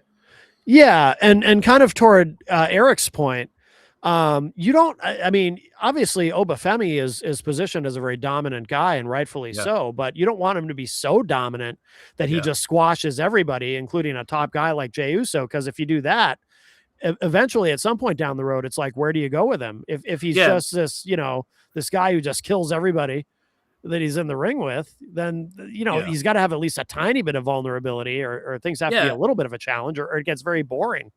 Yeah, and it's just my thing where if he doesn't have a competitive match now, so if he goes on to SummerSlam and he faces Roman or whoever, it's not going to be, it shouldn't be out of the blue when Oba does have a competitive match or stuff like that. I think having a match here where, yes, Jey Uso got some offense in is a good thing. It shows that, Oba can go back and forth. He's not just a squash match guy. And but the right person won, I would say. Yeah. Obafemi had to win this match. Although I thought it would have been kind of intriguing if maybe Lesnar showed. Well, Lesnar wasn't going to go to Saudi Arabia, I guess. But if Lesnar not if he wasn't in a match, no. Exactly. If Lesnar showed up and cost Obafemi the match, and then Jey Uso wins, and then maybe, because I always thought this would have been interesting, but I don't think they're ever going to get to it. Maybe Jey Uso decides to challenge Roman Reigns now that he's King of the Ring. Because Jey is himself a former world champion now, and maybe he sees himself on the same level. They could have done something interesting like that, but no, I agree with you, and I like the match, and I disagree with the people who are complaining about it. Eric, are you back with us? Is your someone sent a pizza to my apartment. No shit. Yeah. Like on purpose? Juvenile. On purpose? Yeah, like the person knocked at my door and they're like, you ordered a pizza, and I'm like, no, I didn't. I'm recording a podcast right now. Yeah. So you can take your pizza on your merry little way, but they are going to track the order and figure it out because it's a large order. So whoever did it is probably going to have to pay for it. See, I don't mind if somebody does that to me as long as they pay for it ahead of time. I don't eat sausage or ham, so it was a meat lover's pizza, and that's not even a pizza I would order. So, right. So yeah, tonight I will call all the pizza places and have it set up that they have to call me to get a password. So, like Billy had to, because people are stupid and juvenile. If you're going to take the time on a Sunday afternoon to prank me, sending me a pizza, that's like talks about how pathetic you really, really are. Like, like really, and really, you're not hurting anyone other than the pizza place, right? Yeah, you got to throw that pizza out now. Yeah, and that driver now used the gas. Right, and they're not even going to get a tip now because it wasn't a legit order. Yeah, and it's absolutely god awfully hot outside here in Cedar Rapids, Iowa. So they went out in 98-degree weather and to deliver a pizza because you wanted to do a prank. So good job, but shouldn't have messed with Joe. Well, Joe probably shouldn't have talked crap about us. Well, Boomer, these people have about as much money as they have IQ points. Yeah, Boomer says the least they could have do the least they could do is pay for it. Yeah. Yeah, I mean, they probably can't afford pizzas for themselves, let alone people they prank. I mean, right. Well, let's see. So the next match on the show was sorry, Eric. Yes. Did you? No, I was just going to add, I had no issue with Jay getting in the offense he got. Yeah. I think, again, it's just how finicky the IWC is. Because in 3 months down the road, they're going to be complaining that Oba buries people and all of this other crap, and they're going to be totally crapping on Oba Femi when they were the idiots in the stands doing the little strut and chanting Oba, Oba. You know. Right. I agree, Jenny. It is an awful thing to do to a business. Yeah. Let's see. So next up was Io Sky versus Liv Morgan for the Queen of the Ring. So they got the King and Queen out of the way, first on the card. I have to tell you, so two of my favorites, Io Sky and Liv Morgan, but I was a little bored. I found the match to be very sort of paint by numbers, and I found my attention drift. I liked the finish, but I found my attention kind of drifting. Of course, they gave away who was going to win anyway with the Danhausen thing. Yeah, Danhausen cursed Liv Morgan, and that pretty much told me right there. Oh yeah, Io's winning. That's what Jenny said too when we watched that. She's like, "Oh yeah, now we know who's going to win." I figured Io was going to win anyway. Yeah, because Liv. I don't even like the fact that Liv was in this tournament. How about we come up with a story for the title that she's actually fucking holding instead of having her try and wrestle for both. Right. Yeah, this felt like a Raw match. You know what I mean? Yeah. It felt like a match they would have on Raw. Yeah. Sometimes I think people just don't have chemistry, if that makes sense. And I don't, of course, I don't know if Io Sky and Liv Morgan have that main event level chemistry. And the thing is they're gonna have to get there with SummerSlam coming up. Right. They're gonna have to figure it out. Right. But I read the recap. I do not watch the Saudi Arabia shows. Mm-hmm. And it just seemed like a very simplistic match. Yeah. Like, it seemed like they just went through the motions. Like, that's how it felt watching it. Yeah. When I was reading it, I'm like, okay, this is what I could see if you had a tag match. Yeah. On Raw. Yeah. Like what Austin said, it was just formulaic. Yeah. And then we had Io challenge Liv right then and there, which we've already talked about. Do you have Io beat Liv twice in the matter of like a month? because I think it depends on how involved Danhausen is. Right. That's true. If he doesn't lift the curse, then yeah, I mean, yeah. And there's no guarantee that Liv has the title going into SummerSlam. If we really look at it, look, this curse thing is the most over thing WWE has done in probably the last 2 years. Yeah. Danhausen, because of the curse, has become a pop culture phenomenon. Yeah. And WWE has to ride that wave. Yeah. So you have him curse Liv Morgan. You got to really hammer this home now. And I'm sure WWE knows that. Yeah. Yeah. Like, I know people, like, personally, in my personal life, that don't watch wrestling, do not know wrestling at all, but they know who Danhausen is. Yeah. Like, that is insane. Yeah.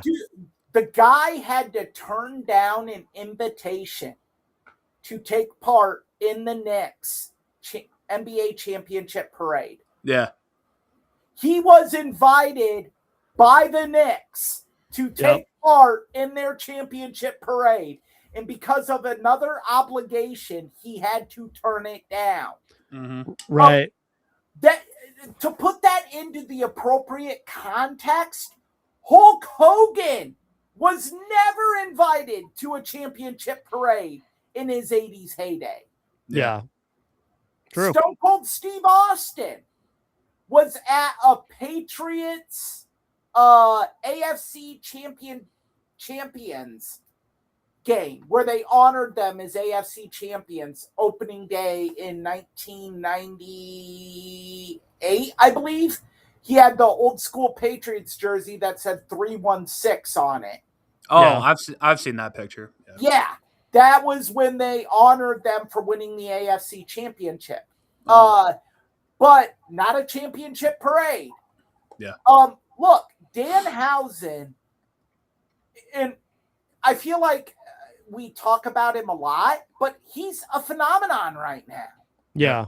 And you got to embrace that if you're WWE. So you can't just have him do "you are cursed" and have it mean nothing. Right. So with Liv being cursed now, you have to have this pay off. Yeah. I still worry about him getting overexposed. I think that's gone now. Yeah. Do you think it's too late? Is that what you mean, or you? No, think... I think like there's no overexposure. Really? Yeah. Once you're a pop culture phenomenon, overexposure is done. Oh, I don't agree with that. We've seen a lot of pop culture phenomenons come and go. I will tell you guys right. I went into Hot Topic this week because I'm a big fan of the book series Dungeon Crawler Carl. And they have shirts to see if they had shirts. I saw a Danhausen shirt on their wall. Mm-hmm. I looked at the slot, gone. Yeah. I went to the cashier and I said, "Hey, when are you getting more of the Danhausen shirts in?" He said, "We can't keep them in. We put them out. They are gone within 2 days." Yeah.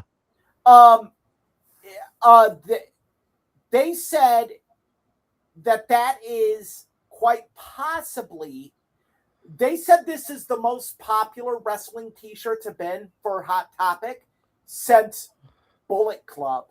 Oh, no kidding. Wow. Yeah. Wow. And like some of you don't understand, Hot Topics, people stood in lines outside of Hot Topics to get Bullet Club shirts. Yeah.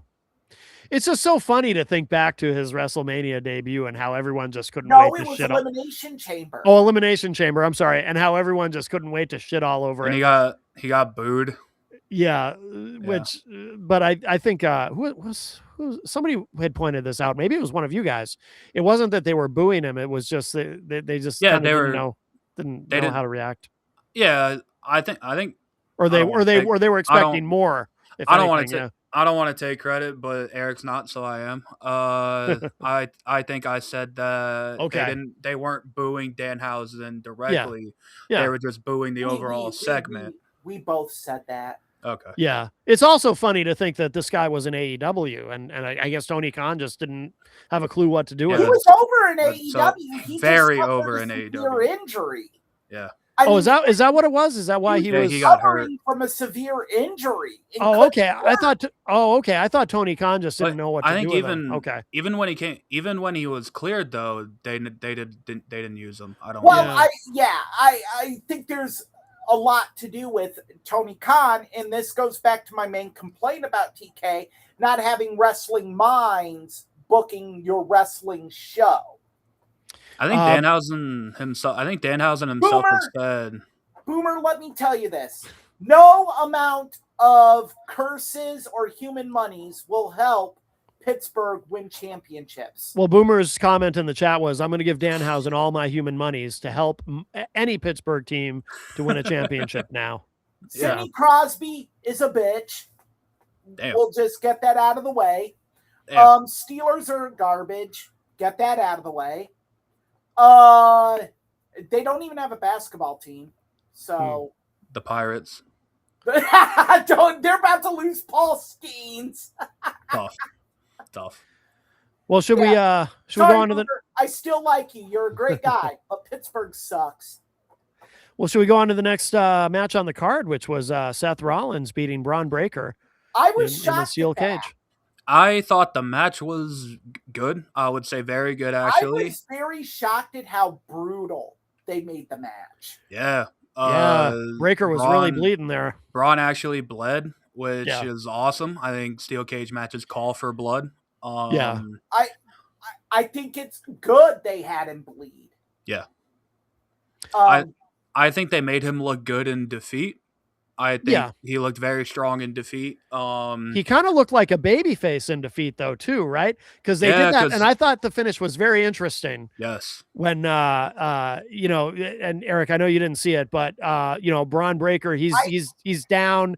Seth is about to finish him off, and Breaker kind of puts his hand up like he's wants mercy, and Seth kind of gives it to him and just hesitates, and then Braun kind of tries to hulk up. It was a very babyface moment for Braun. He tries to kind of hulk up, and then Seth goes ahead and finishes him off. But it was like babyface fire. You know what I mean? It's like when the babyface tries to hulk up, he does like the thing. Yeah. And then Seth has to do whatever he calls his top rope stomp, the super duper stomp or whatever it's called. To finish him off as kind of like his kill move. And I think the finish was very well done. I liked it. I liked it. I was kind of shocked that they had Seth win this match because they were kind of billing it as the end of this feud. Mm-hmm. I was for certain that Braun would have won this feud because Seth is at a point in his career where I don't think he really needs to beat Braun. Like Seth, his spot is cemented no matter what happens to him at this point. Yeah. And I think it would have done Braun a lot of good to win this feud, but I think the way they made him look in defeat, I think Braun's going to be just fine. And also Braun too, we should remember is he's very young. Yeah. So he's got a long career ahead of him. So, he can take an L here and there and they can still continue to build him. Like a steel cage match. Mm-hmm. Yeah. Yeah. I mean, he's what is he, like 26, 27? He's like really young, right? I think he's like mid-20s, I think. I think the thing about Braun Breaker is he has got to learn how to not do everything full go. He's just by the way, he's 28. 28, okay. Because he's already suffered 2 major injuries because he just goes full go into everything. And you gotta tone it down, not even for your opponent's sake, but for your own longevity in this business. But is it that he goes so fast, or is it that he's so? I mean, a guy with his build, they can be a little fragile when you've got that much muscle on you on a small frame. I think he needs, honestly, it would behoove him to get some private time with Triple H and have Triple H work with him to tell him, hey, you can be big and you can work big, but protect yourself while working big. Yeah. He's already suffered 2 major injuries, the hernia, and then he suffered one in NXT. Yeah. And from a business standpoint, it's hard to put that guy on that main event, in that main event pool, if you're constantly having to worry about, well, what if he does one of those spears at 25 miles per hour and lands on his head and fractures his neck? Yeah. I mean, it's tough, though, because that's part of his gimmick, is that he's so fast. I'm not disagreeing with that. I'm saying they have to find the balance, because otherwise he's going to be one of those can't misses that did due to injuries. Yeah. So for what's next for Braun, I think the most logical step is him going babyface. I was just going to say him going babyface.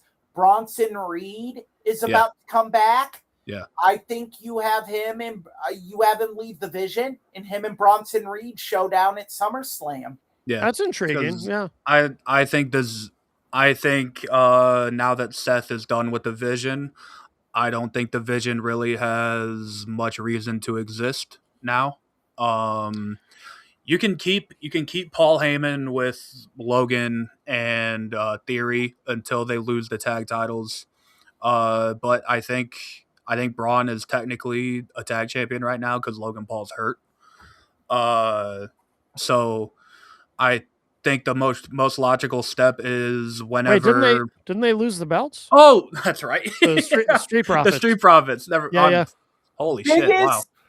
Biggest knock on WWE's tag division just happened right here. Yeah. You know who the flipping champions are. Yeah. I don't think it took me a second. I completely forgot about that. Wow. Yeah. So yeah, they definitely don't have a reason to exist now. You can keep.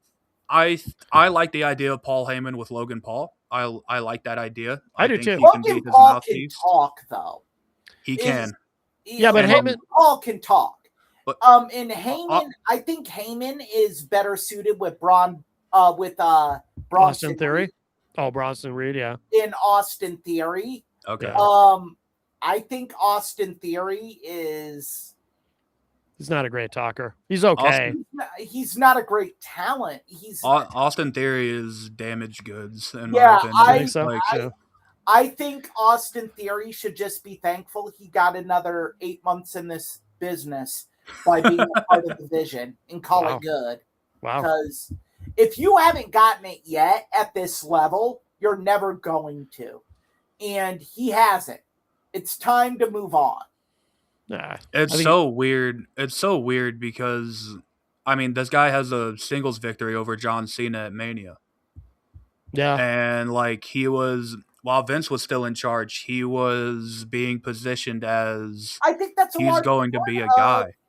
I think that's a large part of the issues with Austin Theory. He was Vince's guy. And right, wrong, or indifferent, someone new is in, and I think there was one line in a promo that killed his career. Your daddy's not here anymore. Your daddy's not here anymore. Mm-hmm.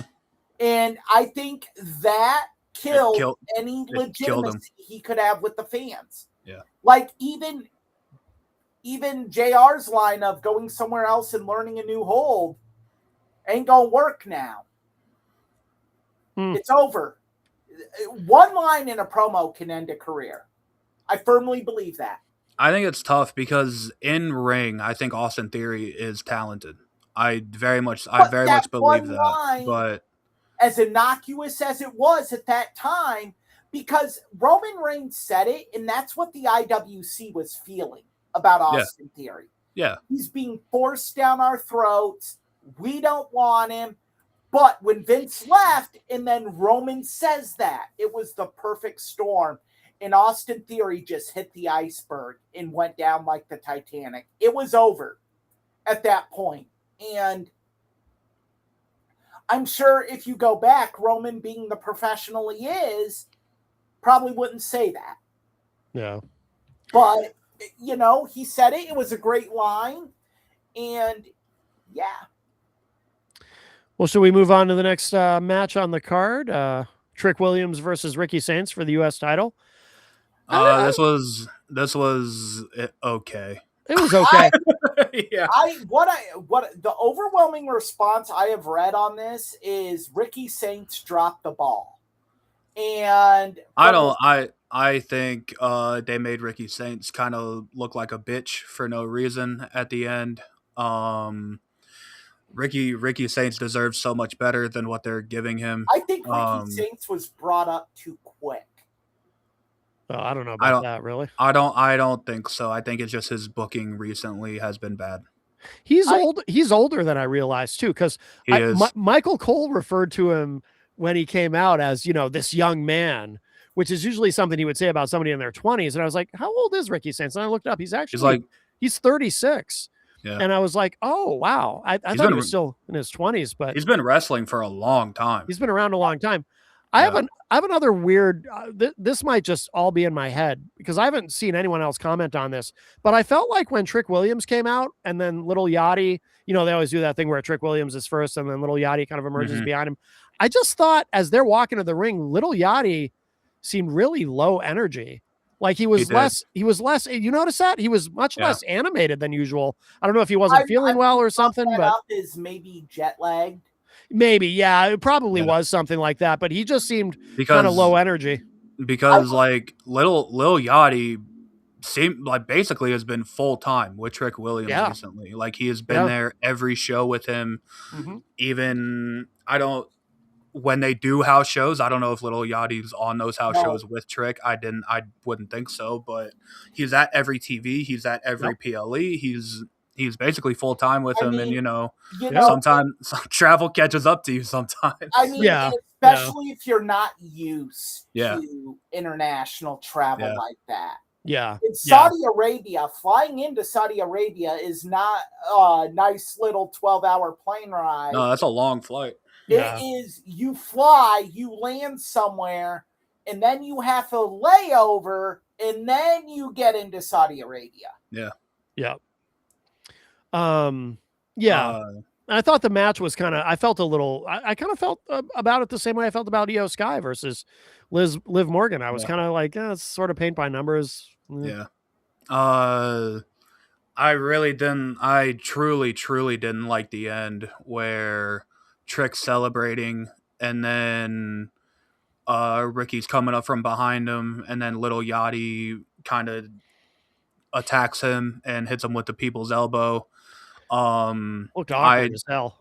It very much did. Not as bad as Snoop Dogg's though. I think it kind of makes Ricky Saints look kind of like a bitch.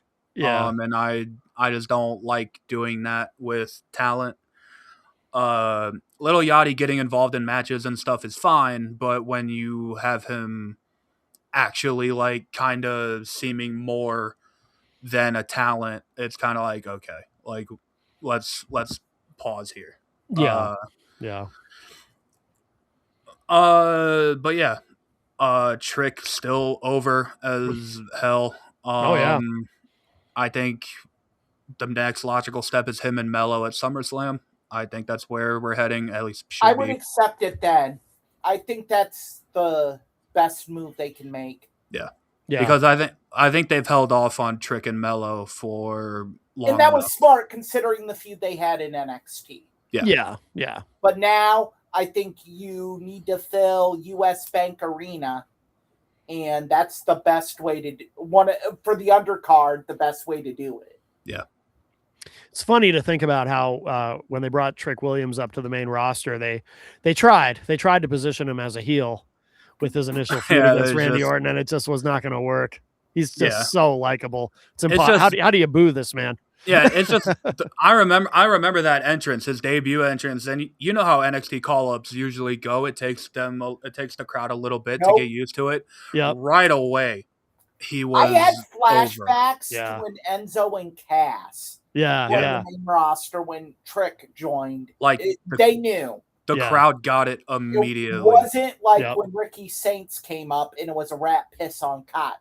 Yeah. Right, right. Yeah, absolutely. All right. So then we've got Tiffany Stratton defending against Jade Cargill.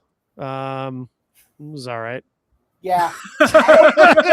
It was what it was. Detail here. As, Some duos got it and some duos don't. Yeah. And for whatever reason, Jade Cargill and Tiffany Stratton, they don't got it. And I don't know why we keep going to this well thinking it's going to be a different result. Yeah. I'm just super uninspired with what Tiffany's doing at the moment. I think Tiffany's being punished. She doesn't work as a babyface. I don't know who in WWE Creative all of a sudden thought she would work as a babyface. She just doesn't. I'm sorry. Yeah. You know, the thing is, it's kind of a catch-22 because I agree with what you're saying, Austin. I think as a character, I think she was much more effective as a heel. I think she comes across as a natural heel. The problem is, though, she started getting babyface reactions as a heel, like really strong babyface reactions. So it's kind of, I think that's why they turned her. The fans what they want, you gotta give them that extra caveat, and they haven't done that. Think about this. They turned her face, essentially, then had her drop the title, and then gave her the mid-card title. Yeah. Fans wanted Chelsea Green to keep the U.S. title. And so, it just, I stand behind it. I think there's some backstage heat with Tiffany Stratton. I think she's being served a poo-poo sandwich for whatever reason. I truly do think it circles back to the Charlotte feud. I think it's some of the Charlotte feud. I think there's maybe stuff we don't know about the breakup with Ludwig Kaiser. Maybe there was some backstage stuff with that wasn't handled professionally on Tiffany's part. And you know, there's that unwritten rule that if you're going to date in the locker room, when it ends, business is business.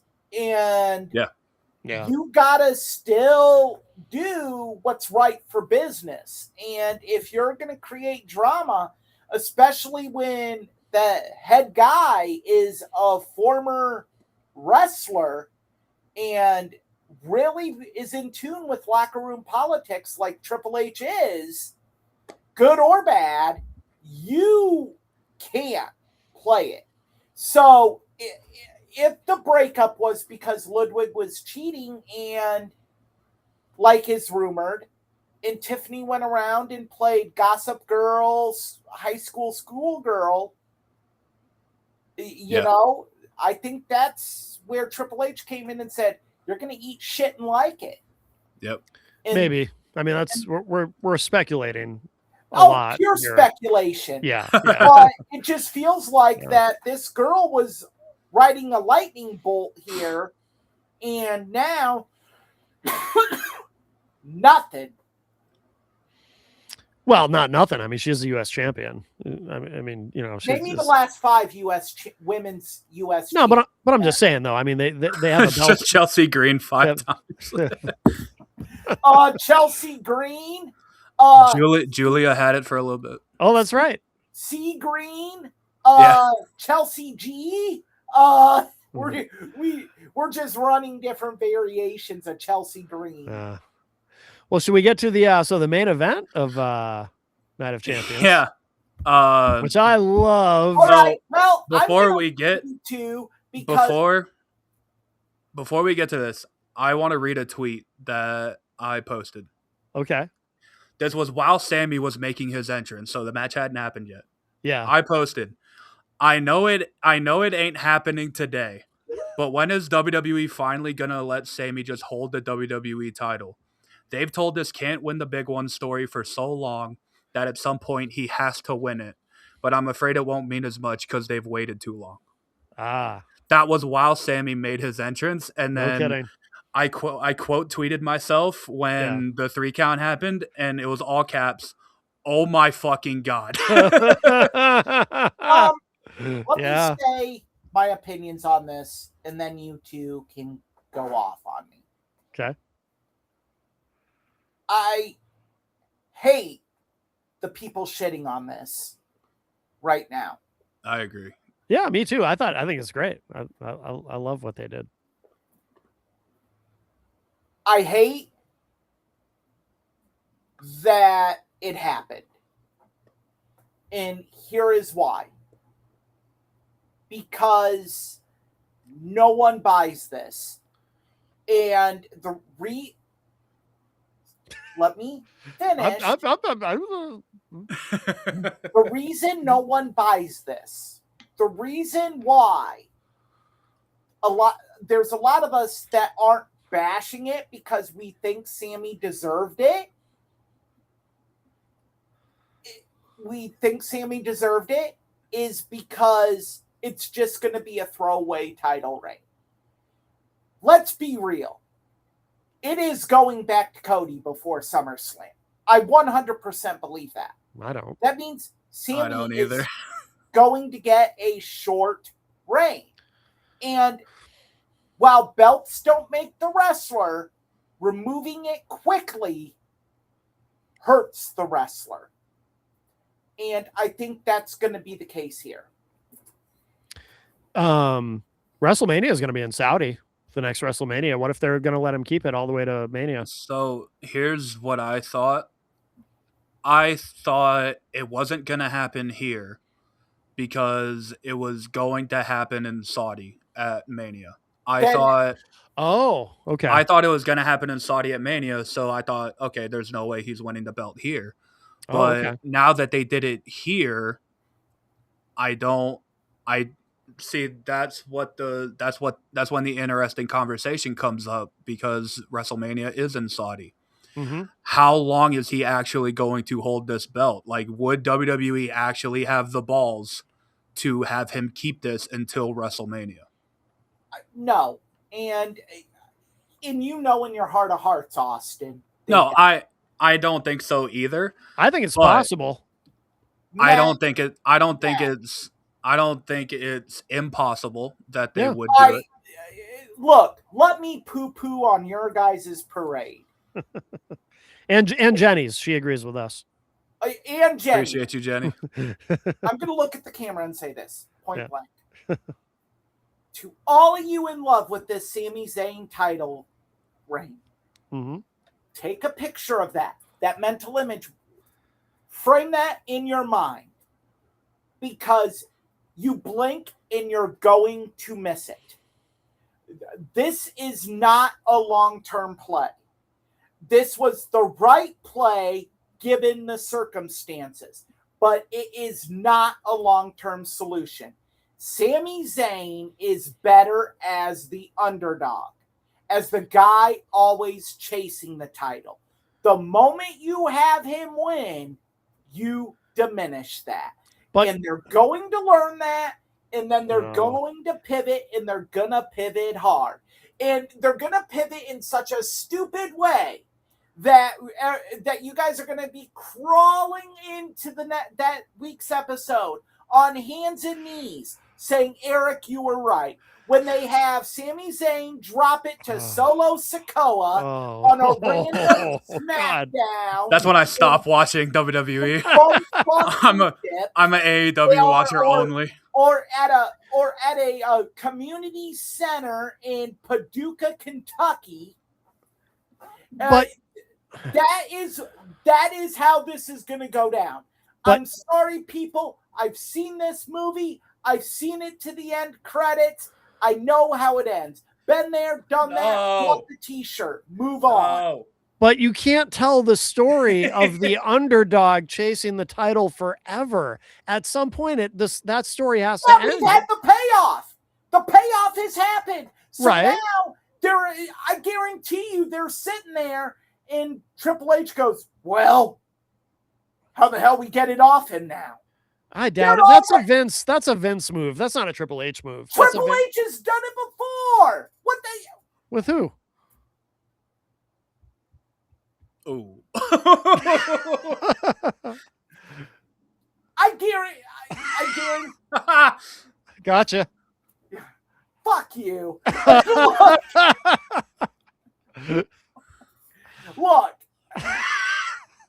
I don't know. I'm just saying my feeling is that this is what's happening. They're already sitting there plotting and scheming how they get it off of him. And it's going to be such a train wreck. I wouldn't be surprised if they bring in Zilla Fatu and have him lose it to Zilla randomly at a house show in fucking East Lansing, Michigan. Here's part of why I think you're wrong. This whole thing, and I know you guys, because we talked about it before, you guys prefer him as a babyface. Mm-hmm. But this whole heel thing he's doing now as the last real good guy is so good. I will be honest. The last month or so of Sammy has been very good. Yes. Yeah. And credit to him, because not everyone could pull off playing this character with all this nuance involved. Not everyone can do that, but Sami Zayn can do it. He's good enough. He can do it, and he's doing it. And it's so good. And that's part of why I think they leave the belt on him, because now he's going to be he's the champion. Assuming you're going to have him. You're going to have him beat Cody. You're going to have him beat CM. No. I'm not saying that necessarily, but I don't know. We'll see. But they can leave it on him for a little while at least, and have him be this, still doing the last real good guy thing. And, maybe he cheats to win to keep the belt, but he always sees it as, well, I didn't really cheat, or they deserved it or whatever, and continues on, because his character is so good right now. And I think having the belt makes it even better. And I do think they're going to, maybe they don't let him keep it to Mania, but I think they are going to let him ride with it for a while and see how much more they can get out of this. The last real good guy.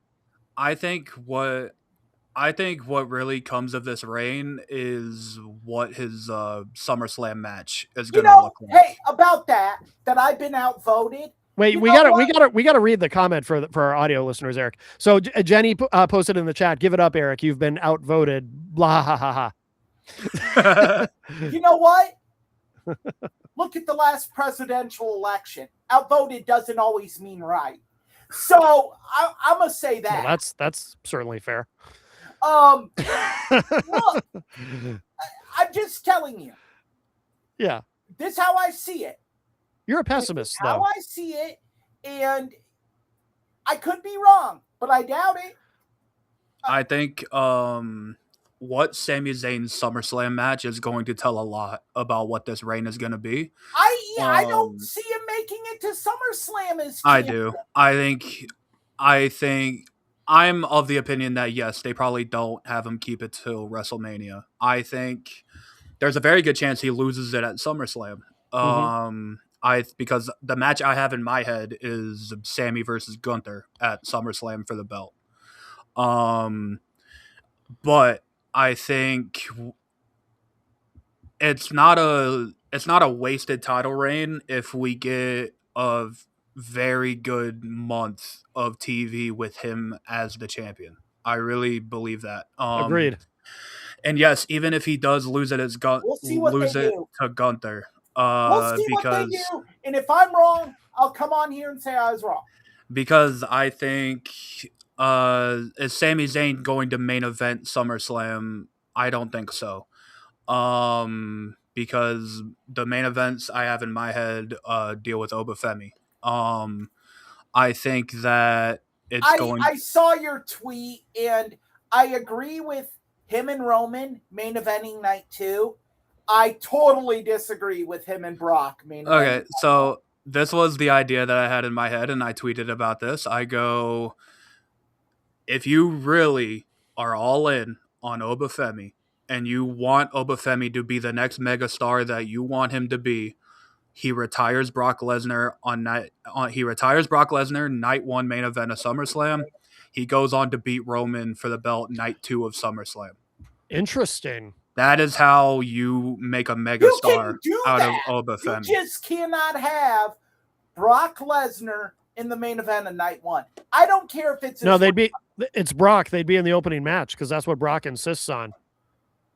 Yes, because because Brock likes to leave early. Also, it depends on if they do the first hour for free on ESPN. Yeah. So they would open with that match. Okay. Night one. Yeah. It don't have to be the main event. I think my idea still stands, though. I think star no matter what. I think you could have him lose to Brock night one and have it mean more for him to beat Roman night two. So you want Brock to win his retirement match? Yeah, that's a dumb idea. Fuck Brock Lesnar. Yeah, plus you can't have Oba lose twice to Brock. Yeah, you can't do that. But this Sami Zayn title win, I'm not gonna lie, it meant a lot to me. I'm like, good work, El Generico, and that was it. It meant a lot to me because I started watching indie wrestling in around like 2011, 2012, when El Generico and Kevin Steen were the main things going on in Ring of Honor. And El Generico is my guy. I loved El Generico. I love Sami Zayn in NXT, and I still love him to this day. I'll be honest, I got teary-eyed watching that image right there with Sami holding the title, because I did too. I didn't think it was actually gonna happen. Like I had fully given up hope. Austin. But yeah, if this reign comes to nothing, and if Eric is unfortunately right, I don't think he will be. But even if he does lose it at SummerSlam, probably to Gunther, we'll get a good month reign out of him. And I hope I'm wrong. I really do. Yeah. But I just don't see a way. I think they pivot, and they pivot hard. And I think it's going to be unfortunate. But Sammy's, no matter how you look at it, Sami Zayn definitely deserved this. Yep. Agreed. Absolutely. And to everyone shitting on it, you're an idiot. Stop. Yeah. I'm not shitting on it. I'm just saying I think it was a novelty switch, and there's going to be a pivot a lot sooner than everyone thinks. All right. Well, I guess that's it. Any other thoughts on Night of Champions, or this has been a long episode. Holy crap. El Generico won the WWE title. That's fucking insane. All right. Not just the world title. This is the WWE title. This is the same title that Hulk Hogan won. Stone Cold, The Rock, John Cena. Sami Zayn is a part of this lineage. Yeah. And that's fucking awesome. I agree. Next week, because I got to get Vito out for his walk. Yes. We are finally going to discuss the history of... I just wanted to put that back up. Yeah, go ahead, Eric. You can put up the chat that came through as well, and I'll address that momentarily. Yeah. We are going to discuss the history of the Great American Bash. Yeah. We are going to talk about where the idea came from, because the history of the Great American Bash was never a pay-per-view. Yeah, it was. I remember you telling me that came up on a previous episode, and I was surprised to learn that it was actually a series of. It was basically a series of house shows, right? Before it was a pay-per-view. Outdoor house shows, some of them that happened at baseball stadiums. Yeah. That's where War Games got its start. Was at the Great American Bash. Yeah. It wasn't Fall Brawl or Wrestle War. Yeah. A lot of great moments came from the Great American Bash. Ric Flair flying in on a helicopter. Yeah. Was a Great American Bash moment. So yeah, there's a lot to go over next week. Okay. One of the great brainchilds and most underrated brainchilds of Dusty Rhodes. And we'll talk about how WWE stole the idea of the Great American Bash. Okay. Well, intriguing. All right. Very good. Very good. So that will be next week. And Eric, you said you wanted to address this comment in the chat room. I am not terrified of Crazy Joe in any way, shape, or form. No. Joe always says, "My monkeys come to me. You want some? Come and get some." I have no reason to go to that armpit of America, New York City. And he doesn't even live in New York City. He lives in Poughkeepsie in some Section 8 government housing. No, isn't it Warpinger Falls or something? Something. It starts with a W. Yeah, Wappinger Falls. Wappinger Falls. Yeah. He does like I'm more New York than Joe. Yeah. Like, I am not terrified of him in the slightest. If he always says, "You want me? Come to me." He's the one who says he wants to beat mine and Billy's ass. You want to beat our ass that badly? Come to Twin Falls, Idaho. Come to Cedar Rapids, Iowa, dude. Come and get it, bitch. You, like, seriously.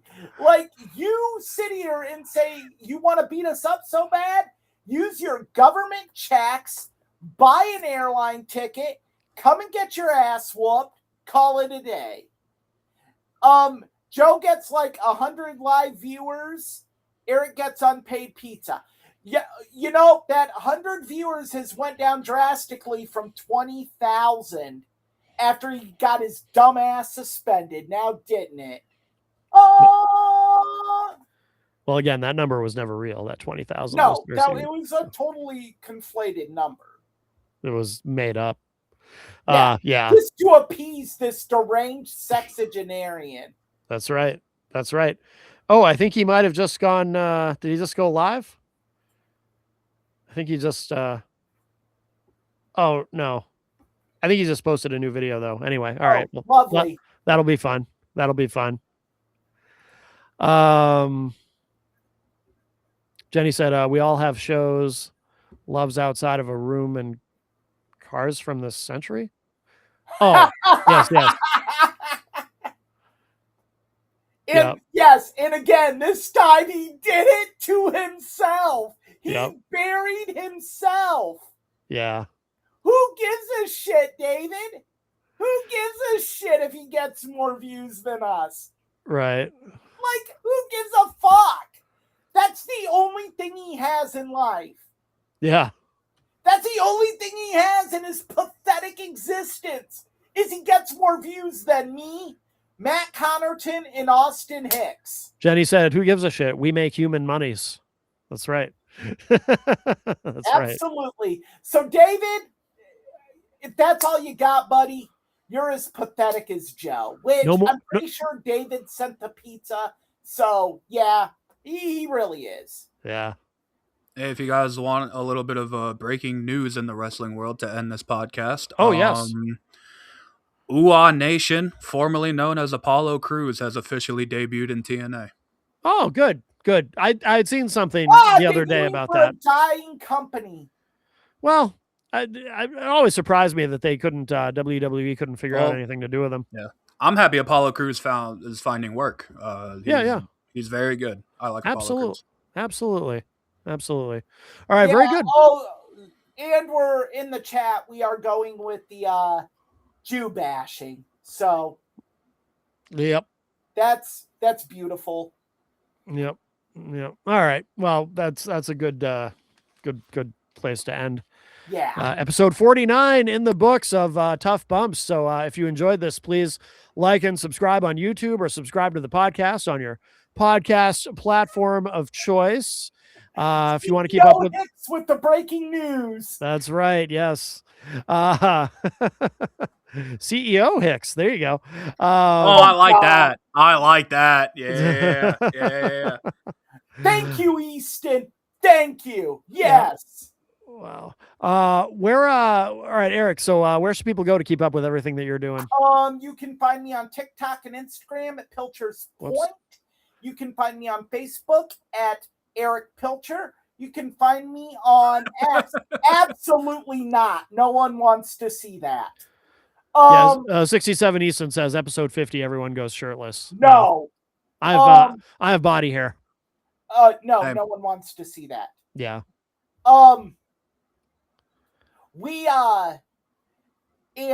Then you can also find me on X at eric.pilcher.it, and you can find me on the irishtribune.com. Very good. Very good. And Where Austin, this week, there will be a column posted about why the Navy Notre Dame game matters. all right. Well, very good. Very good. And Austin, what about you? Where can people find you? I'm on X. If you just search my name, you'll find me. I live tweeted during Night of Champions. I'll be live tweeting during Forbidden Door tonight. I talk about wrestling. I talk about movies. I just saw Toy Story 5 the other day. I talked about that on my Twitter. So if you care, follow me. All right, very good. And you can keep up with everything that I'm doing at mattconnerton.com, and there's links to all my socials there. Very easy. Or you can just Google me because Connerton is a very unusual name, so I am easy to find. And if you'd like my direct phone number, you can contact Crazy Joe for that because he likes to give that out, as we discussed earlier in the show. All right, very good. Well, episode 49 in the books of Tough Bumps. That's it for us for now. Talk to y'all a little bit later. Bye, everybody. Bye. Bye.